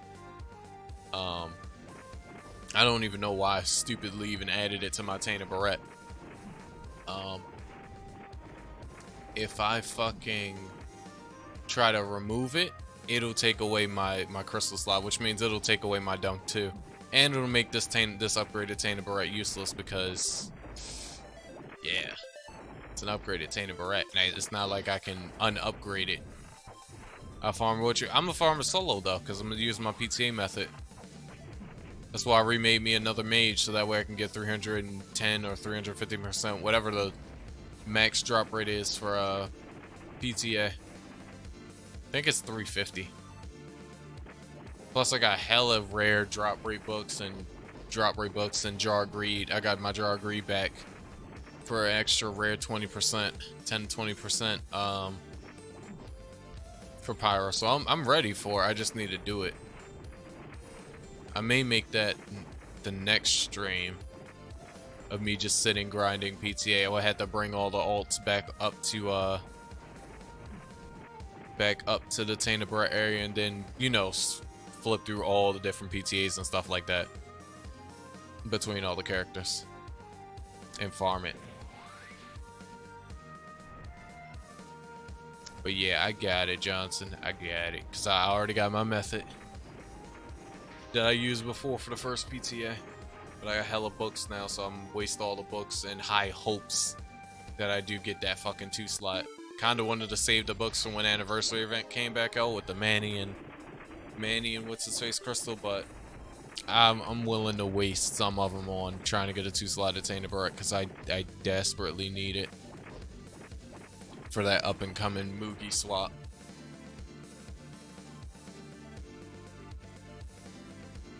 When you got 2 slot Tainted yesterday, you used drop rate books that increased 30% drop rate. But let me show you what the fuck I got as far as drop rate goes. I have Shaughness's book that gives me drop rate ×3. I have I don't think Vina does anything. Maya gives 50% for 30 minutes. I have Veltra, which gives me ×2 for 2 days. I have Luna that gives me +1% rare. I have Grail, which gives me a flat +25 for 30 minutes. I have Kuron, which is a flat +50. I have Gucci's, which gives me +50% for an hour. I also have Ghoulies, which gives me another 25% for 2 hours. So I am decked to fuck on drop rate books. I just don't have tickets on Pyra, but if I was to spend below $15 and re-add tickets on her again, I am decked to fuck, which I'm slightly considering doing. Don't want to do it, but slightly considering doing it just to get as close as possible to maybe getting that shit tomorrow. But I am close. I am decked to fucking drop rate, in terms of drop rate. And then I got my drop rate set, which is a Boogla with Kuron, a Schwartz with Kuron, a Black Cat Hood with Kuron, so that's 3% right there, and then a Draw Greed, which is supposedly 10 to 20%. So I'm dummy stacked in RNG increase. That's hella RNG increase right there.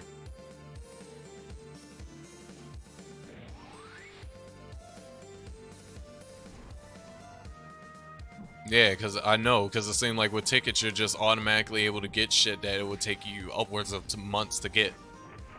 Like right before my tickets ended, I fucking got that Gonsian X green from doing MQ. Wasn't farming them, I was just doing MQ just so I can get my relic glass, and when I killed them, I got the fucking crystal while I had tickets active. I didn't swap to my rare drop rate or anything. It was just tickets. Just go and pay to win, just magically get you everything that you want.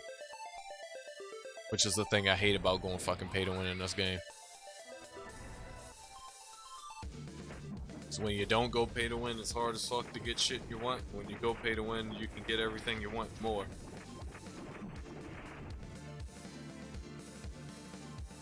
You can get tons of XP, you can get tons of drops. Goddamn, everybody out here getting 2 slot. I know, right? I want my very own 2 slot that I dropped. I actually need 2. I need one for Illya. I need her Geokakuli 2 slot. Can you sit your ass back down there? The additional that she's currently wearing, that brown cape that she's wearing, that Geokakuli, I need that to be 2 slot.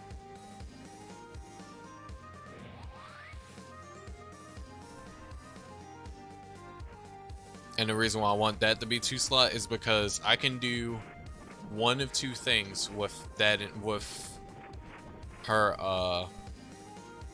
with a Geokukuli 2 slot. I could add a proc rate in damage, so I could have 4 proc rates when I finally hit 260 and finally get Hero Mage Catalyst for my Spell Burst build. I could add a proc rate to Hero Mage Catalyst. I could add 4 proc rates and 1 damage crystal to the Geokukuli, or I could do 3 proc rates like how I got it set up on Pyra, and I could add 2 Moogies to the Geokukuli to get 20% more spell burst.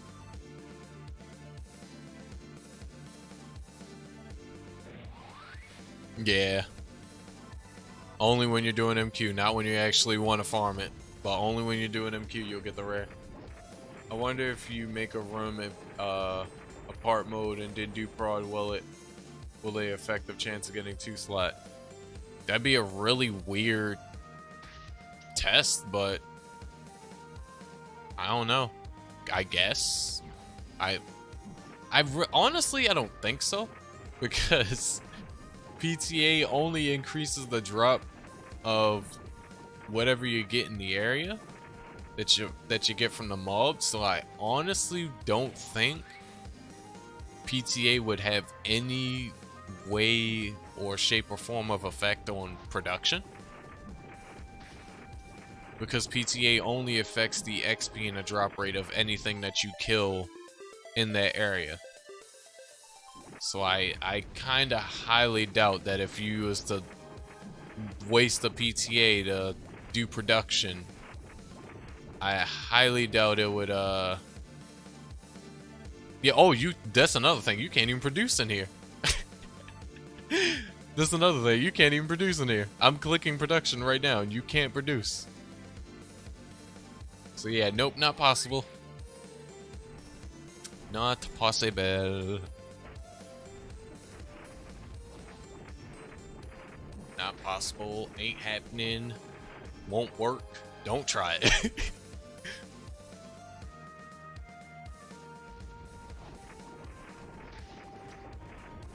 Man, I can't wait to get the 2 slot Tainted Barrette and the 2 slot Geokukuli from my Wind Enchanter. Once I have those, ugh, those are the only 2 slots I want for these 2 characters. I don't need any other 2 slots. I don't need any other 2 slots. I don't need a 2 slot special. That's just overkill. I don't need a 2 slot weapon. I don't need a 2 slot Amito. None of that. All I need is 2 slot additionals. So I can add that sweet, sweet 20% spell burst to both. That's all I need is a 2 slotted spell burst.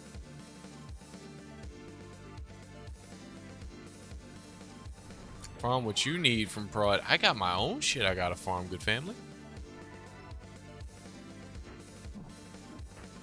I know you want that Ice Cape 2 slot, but fuck. All the materials required to farm that piece of shit is a pain in the ass.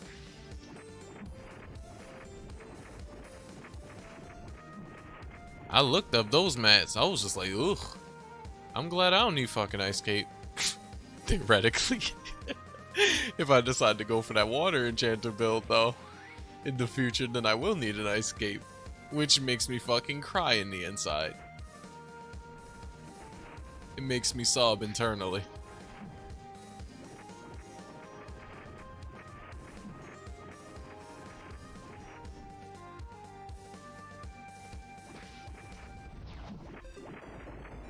Because realistically, the only way I would ever get an Ice Cape to 2 slot is if I'm not gonna prod for a 2 slot Ice Cape. Realistically, I would fucking just go pay to win for it.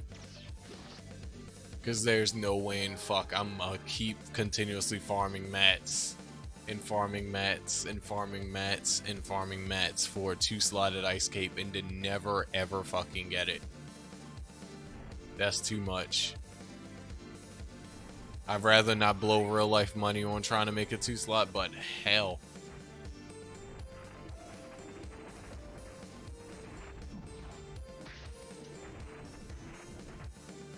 Wait, just to make 5k of the items, you'd need 10 to 15,000 rares? What the fuck?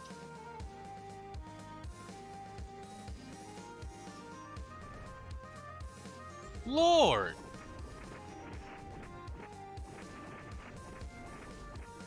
That's ridiculous. Honestly, I would just give up, save like $50 fucking and then just pay to win two slot ice cape. Fuck it. I still don't condone pay to win. But fuck that.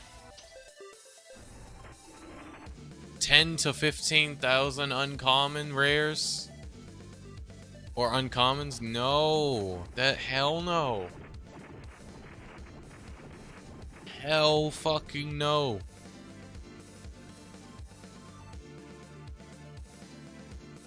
I at least had 10 Tanas before I got a 2-slot.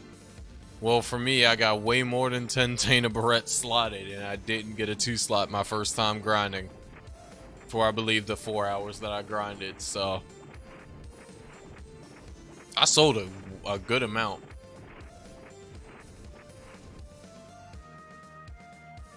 Of the rares, you only need 1. But that mob drops 2 rares, so it has a 50-50 chance. Ugh.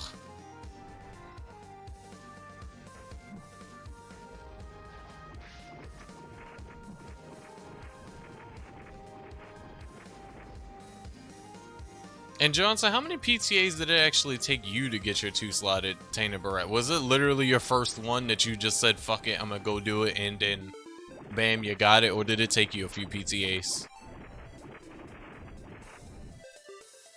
So the 5k is up to 10k if you're lucky, and that's if it's 50-50.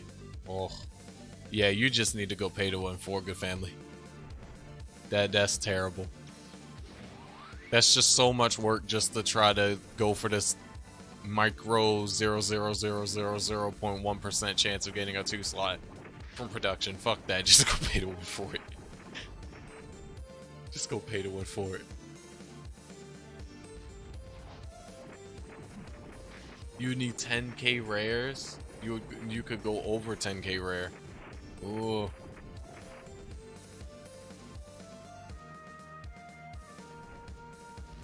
Come here, Mega Roach. Yeah, 222. Yeah, Megas ain't hitting anymore as far as XP goes in PTA. It's not hitting. This XP is terrible. It's terrible.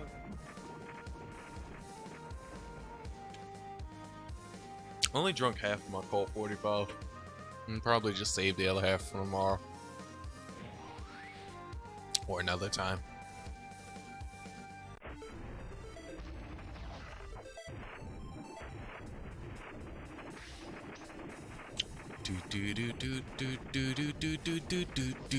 Copyright strike. Copyright strike.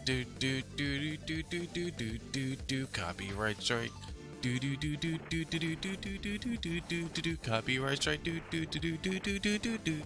Copyright strike. Let me quit fucking around before I actually get copyright strike for that. It's fucking with YouTube, I will get copyright strike for that.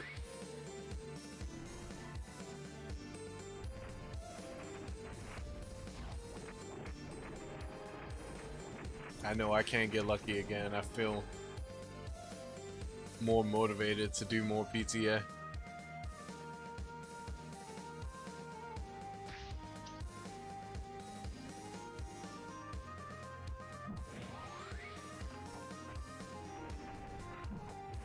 Do you know it's the sad reality? The sad reality is it takes this many buffs and drop rates increases in order to actually get a 2-slot. It takes a maxed out PTA party, tickets, and some more shit to get a 2-slot. That's the sad reality of it. At least when you're trying to get a 2-slot from a mob. Is it takes all this shit just to get a 2-slot. Rare set, PTA party, all this shit just to get a rare. I'm not even gonna wear my full rare set when I do the double-slotted tainted bird farm, and what I'll do is I'll just wear damage build, and I'll just wear damage build and then jar greed. Since jar greed apparently gives 10 to 20% rare drop rate, I'll just wear jar greed. That way I can still do damage with my magic blade, because I'm gonna just spam magic blade the whole time. I'm not gonna bother sitting there auto attacking, because then I'm gonna have to keep rotating through all my different phrases, and I'm not gonna set up a new phrase. Oh fuck. Yeah, I'm not gonna set up a new phrase for the grind. And what weapon am I gonna choose to use? I'm probably gonna use either my Near and Higiri, or it's a 10% rare drop rate. Okay, yeah, 10%. I'd rather just use that instead of the full set. I'm probably either gonna use my Tokyo staff or my Near and Higiri, because in terms of like just highest raw magic attack, the thrown weapon and the staff has the highest. Especially if I do limit break Kadal.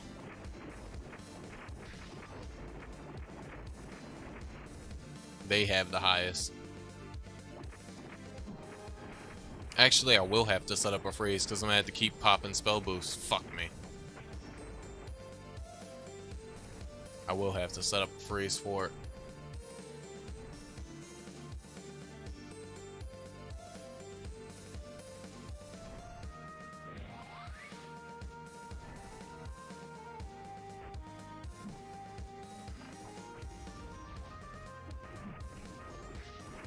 How long is it for this PTA? 17 minutes left. Swearing for nothing to stream soon. Ooh, big mega.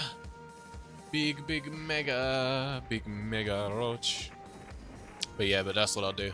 I'll use either Tokyo staff or Near and Higiri to do PTA.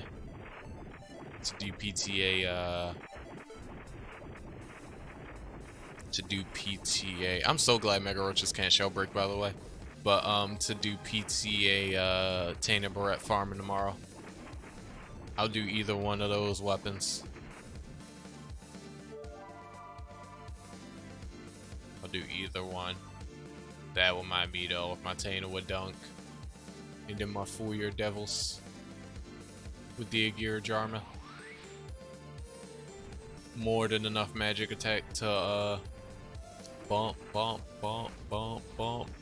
it up. To bump up my magic blade.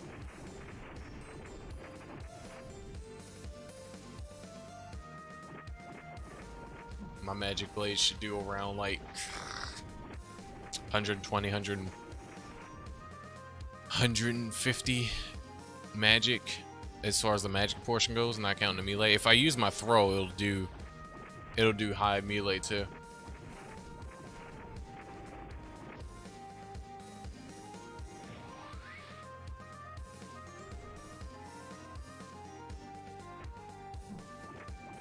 You got an idea, but you may need some help. So what's the idea?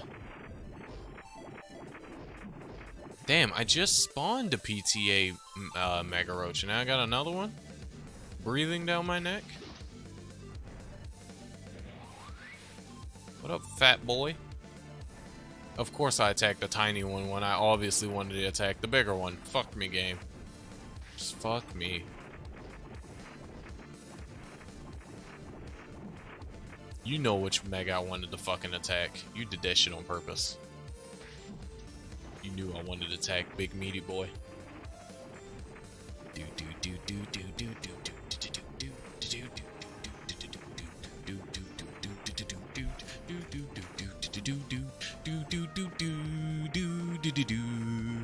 YouTube can't copyright strike me for singing Iruna songs because they're not copyright.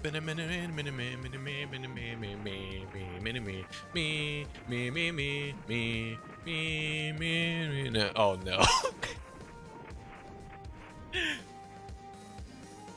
Oh no, not those foolish scammy websites. No, we can't go that low.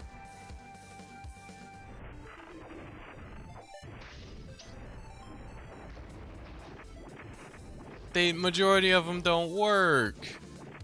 And then they just throw you to this loop of infinite ads and bullshit that they try to get you to sign up for that you don't want to sign up for.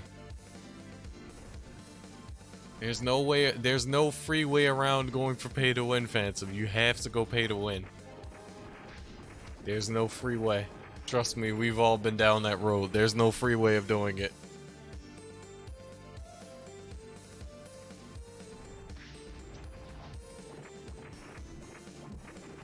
Lol, how about we scam people? Also a thing we're not doing.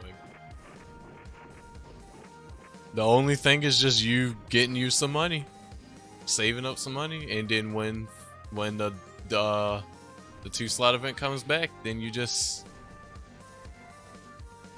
you finally get the 2-slotted ice cape.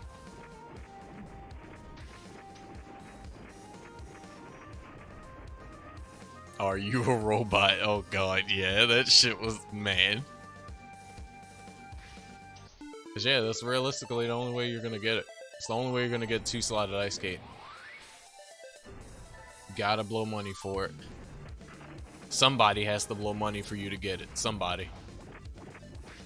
Someone gotta do it. Get this medical ring bullshit.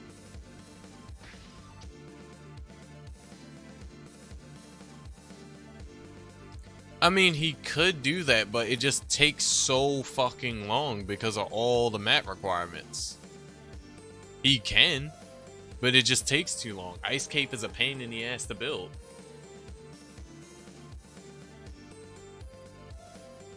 That's why his only logical way of getting a 2-slot is for Ice Cape is to just buy it. Because that's the only way he's gonna get it. Just trying to actually just farm for mats is just not gonna work. It's gonna take him way too fucking long.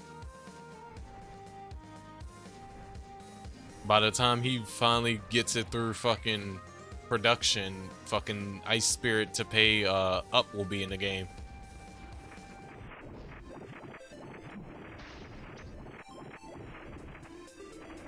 Well, we can sit here and tell you right now. So the mats that you need, the exact items that you need, let me turn off caps lock, to make Ice Cape, you need Cold Zephyr, you need Cold Fur, Magic Ice, and Small Zephyr.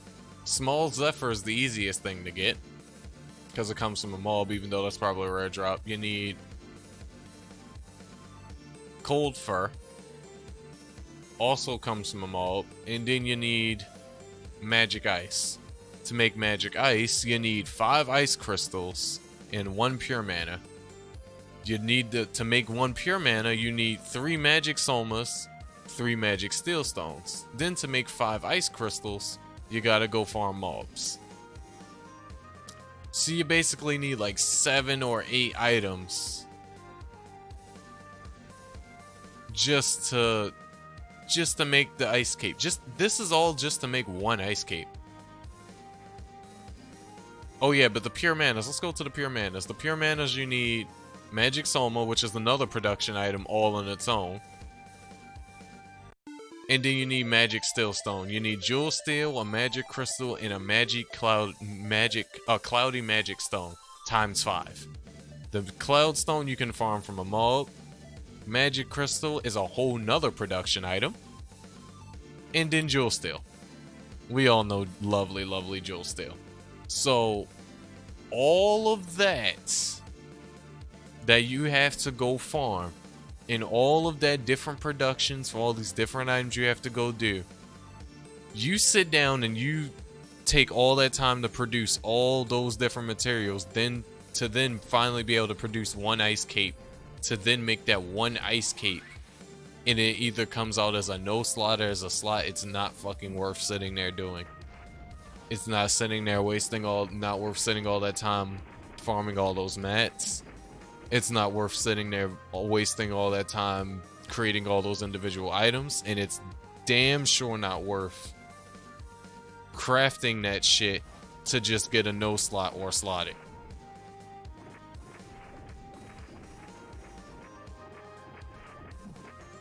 Like, it takes way too much. Then for Magic Crystal, you need small crack major ore, which is easy to get. You need some I can't even pronounce this. Redoxiosite, whatever the fuck this item is. You need guiding lights and redstones to make this bullshit. Then you also need, what else? Hold on, my page is loading. Then you need a demonic splinter, which comes from a mob. So you gotta run all around Iruna pretty much to make one ice cape for it to be no slot.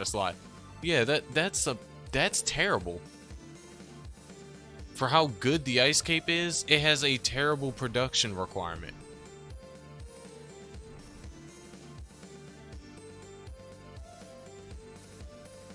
Which is why the only way he's ever gonna get that thing 2-slot is him going pay to win and just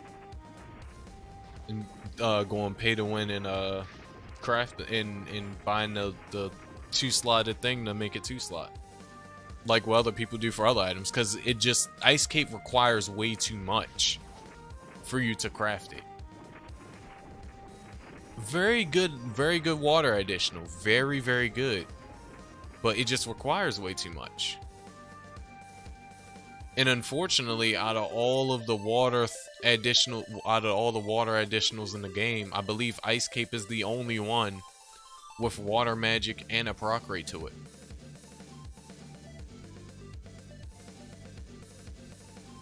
I think that's the only one.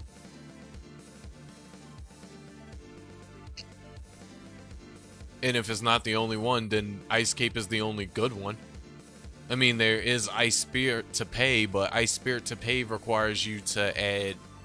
In order for you to make Ice Spirit to pay useful, for an auto build anyways, you would have to add a proc rate to it. Which means that in Ice Cape's sense, for Ice Cape, you can just add damage. You can just throw a Mugi onto it. But for Ice Spirit to pay, even if you was to get Ice Spirit to pay 2-slot, you would have to add at least 1 proc rate and 1 damage, unless all of your other gear has a proc rate built into it. All of your other gear meaning the armor, the weapon, and the special. If you don't at least have 3 proc rates from the other pieces of gear that you have, then you have to throw another proc rate onto the Ice Spirit. You have to throw a proc rate onto the Ice Spirit to pay.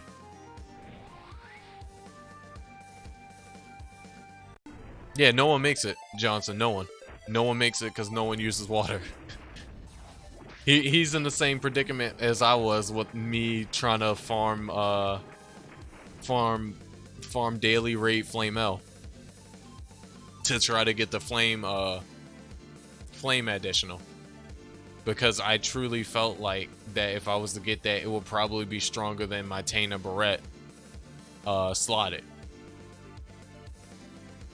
But I gave up on that dream because realistically, the only way I'll ever be able to farm daily rate Flame L is if I have my Enchanter strong enough to solo him. So I can be able to farm him. Because no one farm him because no one uses fire. Same way for Phantom. No one uses water, so no one's not going to make an Ice Cape. Everyone's who sees an Ice Cape, they're going to look at it and go, ew. Why would I want to use an Ice Cape? Freeze duration. Water magic? Water magic by chance of attack? Who the fuck uses water? And then they're just gonna say fuck it and go to something else.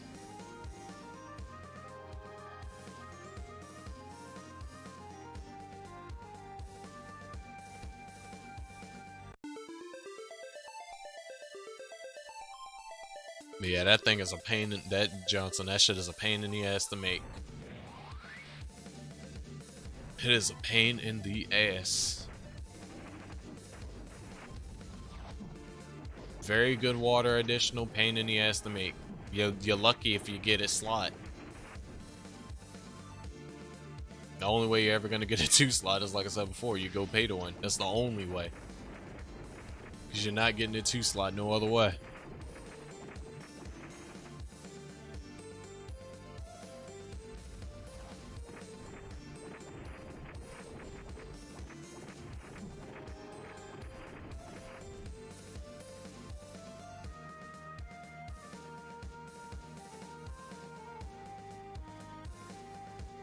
I mean, you can't trust that because realistically, who's just gonna randomly hold on? First of all, who's gonna randomly hold on to a 2-slotted pearl item? That's the first thing. And then second of all, who's not to say that that person won't take your gear, 2-slot it, or just take your gear and straight log out? There's nothing stopping them from taking your piece of gear and piecing the fuck out. So I wouldn't even trust that at all. They could so easily take his ice cape and dip. They could have a really good crystal on it too, and they can like dunk 2, and they can be like, oh, he got dunk 2 on his ice cape. All right, I'll take it and I'll dip.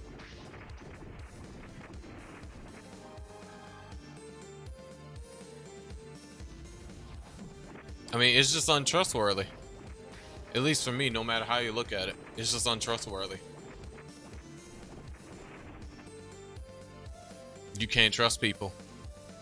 I would not trust to pass somebody, like for instance, I wouldn't trust to pass nobody my fucking Taina Barrette with Dunk 2 on it in auto skill level 1 and ask them to 2-slot it for me for a certain amount of Spina and not expect for them to just mystically disappear with that shit and never appear again.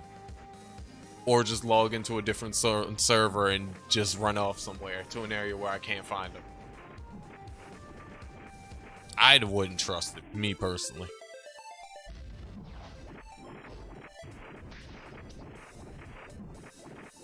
Me personally, that's just me.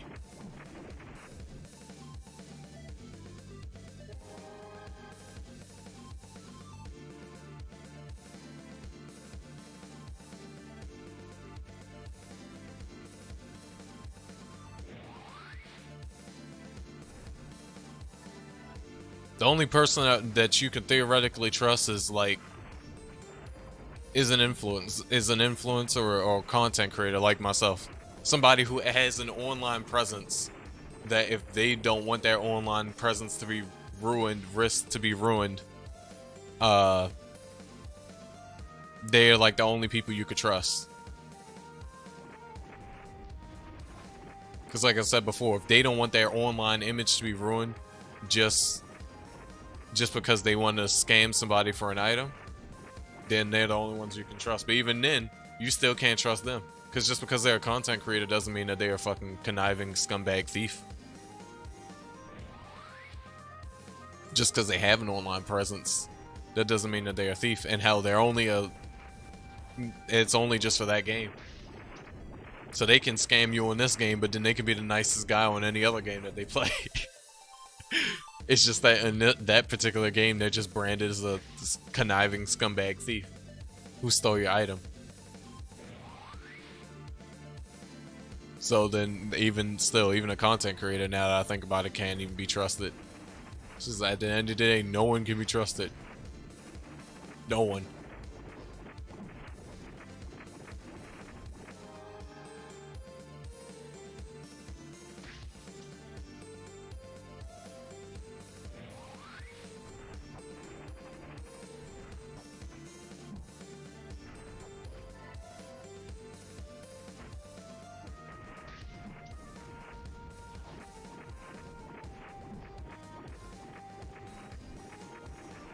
How long does PTA got?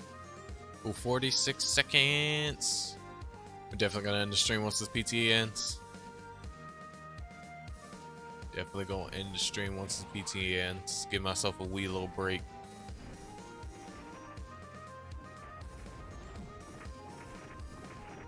I'm happy that we have got tons of progress done today. We completed her freeze build, Illya's freeze build. We got her to 222. And we also got a trash spec from someone, from Krelly, to toss our spell boost onto, so that way we could have spell boost for her. And I'm definitely gonna play test off cam and see how her damage is with spell boost and see how her proc rates increase and stuff like that. I'm probably gonna test her out at Lunadol first and then Balor's. Oh no, not Lunadol, because Lunadol I'm still gonna miss hits. Probably just test it out at Balor's.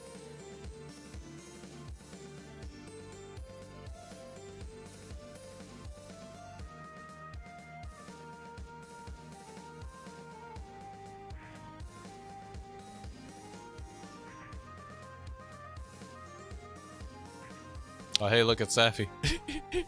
It's Safi again. He's 203. Aw, Bill's bad, man. I'm 222. Last time he seen me, which was legitimately yesterday, I was fucking 210. Around that level. Somewhere around there. Just under 210 or just over 210. Now I'm fucking 220, what, 223? 222. Rising on up. I ain't playing. I'm trying to get this Enchanter 260. Long before the what's his face ends. Long before the mob event ends. But we're gonna go ahead and pretty much wrap it up here. So, I'd like to thank everybody ever so much for watching and enjoying all this sweet grinding content that we've been doing in our little, again, mini resurgence into Iruna. I haven't quit, but I just took a little small hiatus. But tomorrow or whenever I stream, I may take a day break or so. I may not. I don't know. But tomorrow or whenever I stream, basically next time we come back, y'all see me again. We're gonna be in a different area. We're not gonna be Megas no more. We're probably gonna be in Balor's most likely. We're gonna get her to around 240 from this 222 that she's at now. So 18 levels, and then once we get her to 240, we're gonna take her up to bombs. Then we're gonna go from 240 to 260 at bombs. Then we're gonna go get limit break and Kadal. Once we go get limit break, Kadal, oh, and also magic blade and illness hit too. Then we'll take her and she'll finally be able to solo by herself without the help of Pyra. Then we'll take her solo from Yardes up to Third Eye, and then from Yardes up to Third Eyes, and then Moss Golems, maybe. Probably not though, because not even Pyra can handle Moss Golems, not PTA Moss Golems. I haven't tried it. But I can handle normal Moss Golems, but they beat my ass to the point where though they can kill me faster than I can kill a couple of them. Because of their debuffs and shit like that, that just murders me. Bomb Warriors is level 230? Oh, that's big sad. So probably Balor's and... wait, are you sure Bomb Warriors are level 230? I could have swore they were higher level. I could have swore they were higher level. They gotta be higher level than just 230.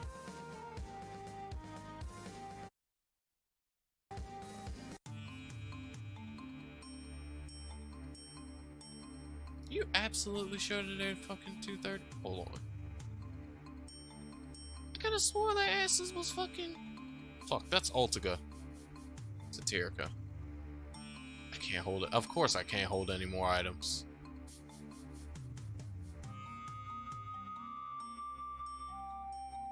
Are they seriously only 230? You gotta be kidding me. So it would just be better for me to stay at Balor's and fucking Balor's and Nomar's than fucking... No way. Balor's is fucking 230? That means I would only be able to go up to 250 on their ass.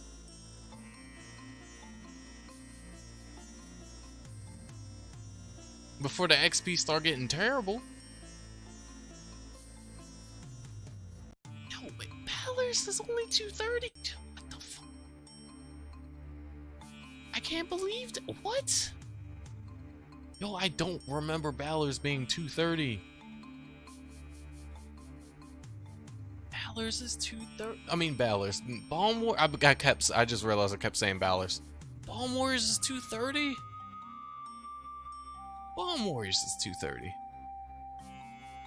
Only 230? They can't be that low level.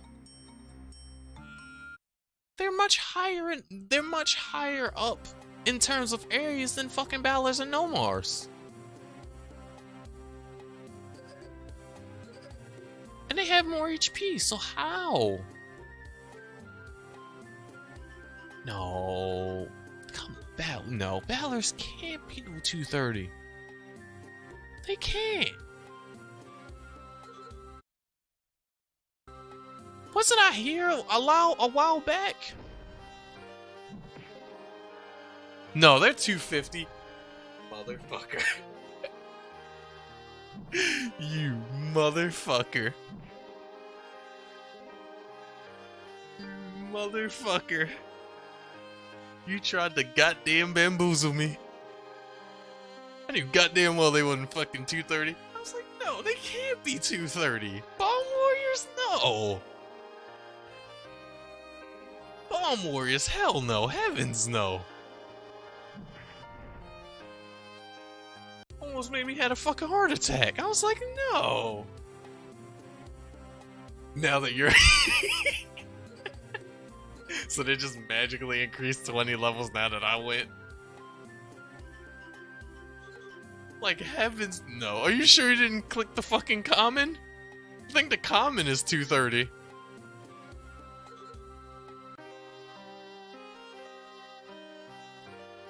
No, the common is 249.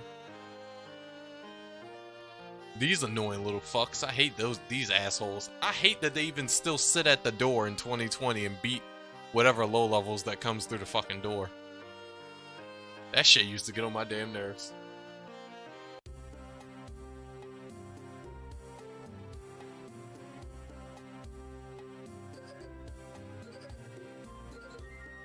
Yeah, I know. That's why I'm gonna go to Balors to 230, and then I'm gonna head up. Head up to Bombs, and I'm gonna stay at Bombs till 260. And then once I hit 260 at Bombs, then I'll get my shit, and then head on over to what's its face? Oh, I gotta get Enchant Weapon level 3 too. No, I can't get that till 280, can I? When the fuck is Enchant 3? Oh no, I can get it at 260, yeah. So that's when I get Enchant 3, Illness Hit, Kadal, and Limit Break. That's when I'll get all those. I'll get all those right before I go to Yardes. But yeah, that's the plan. That's the plan. Get her 8 more levels.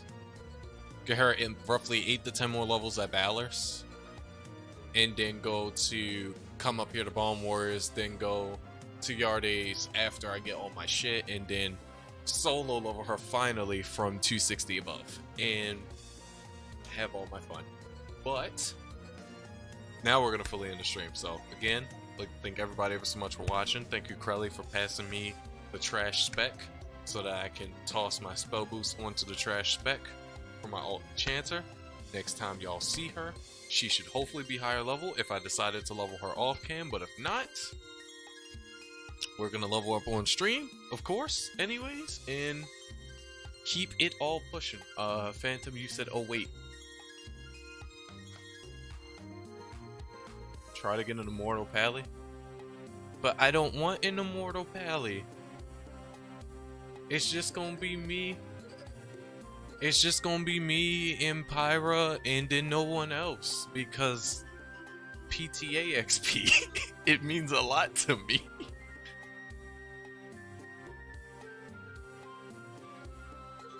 Plus, I don't want to go to Moss Golems. Moss Golems hurts my feelings. They beat my ass. Plus, I'm fairly certain you can more than handle yourself at and do a lot of good damage at PTA Moss Golems. And my sniper can do decent there. I can do up to 500k per hit, which is nice. It's very nice.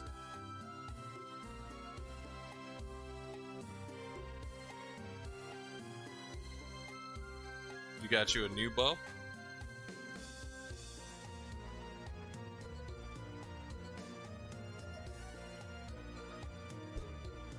It's funny that my highest damage dealing bow at Moss Golems is Depaler.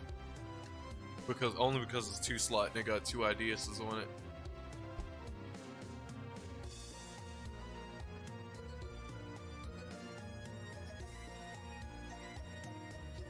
It's the only reason why it deals the most damage. I mean, White Savior does 500k too, but I believe Detailer does like a little, just a wee bit more because the base attack is higher.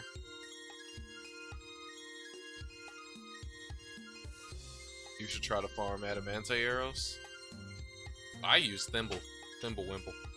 Thimble Pimple. And whenever I decide to farm my sniper again and play my sniper extensively, I'll get his gear up and get him a slotted thimble and stuff like that. But that'll come at a later date. I'm still on my Enchanter shit. But alright, boys and girls, people of all ages, I am heading the fuck out. I will see y'all later. Peace.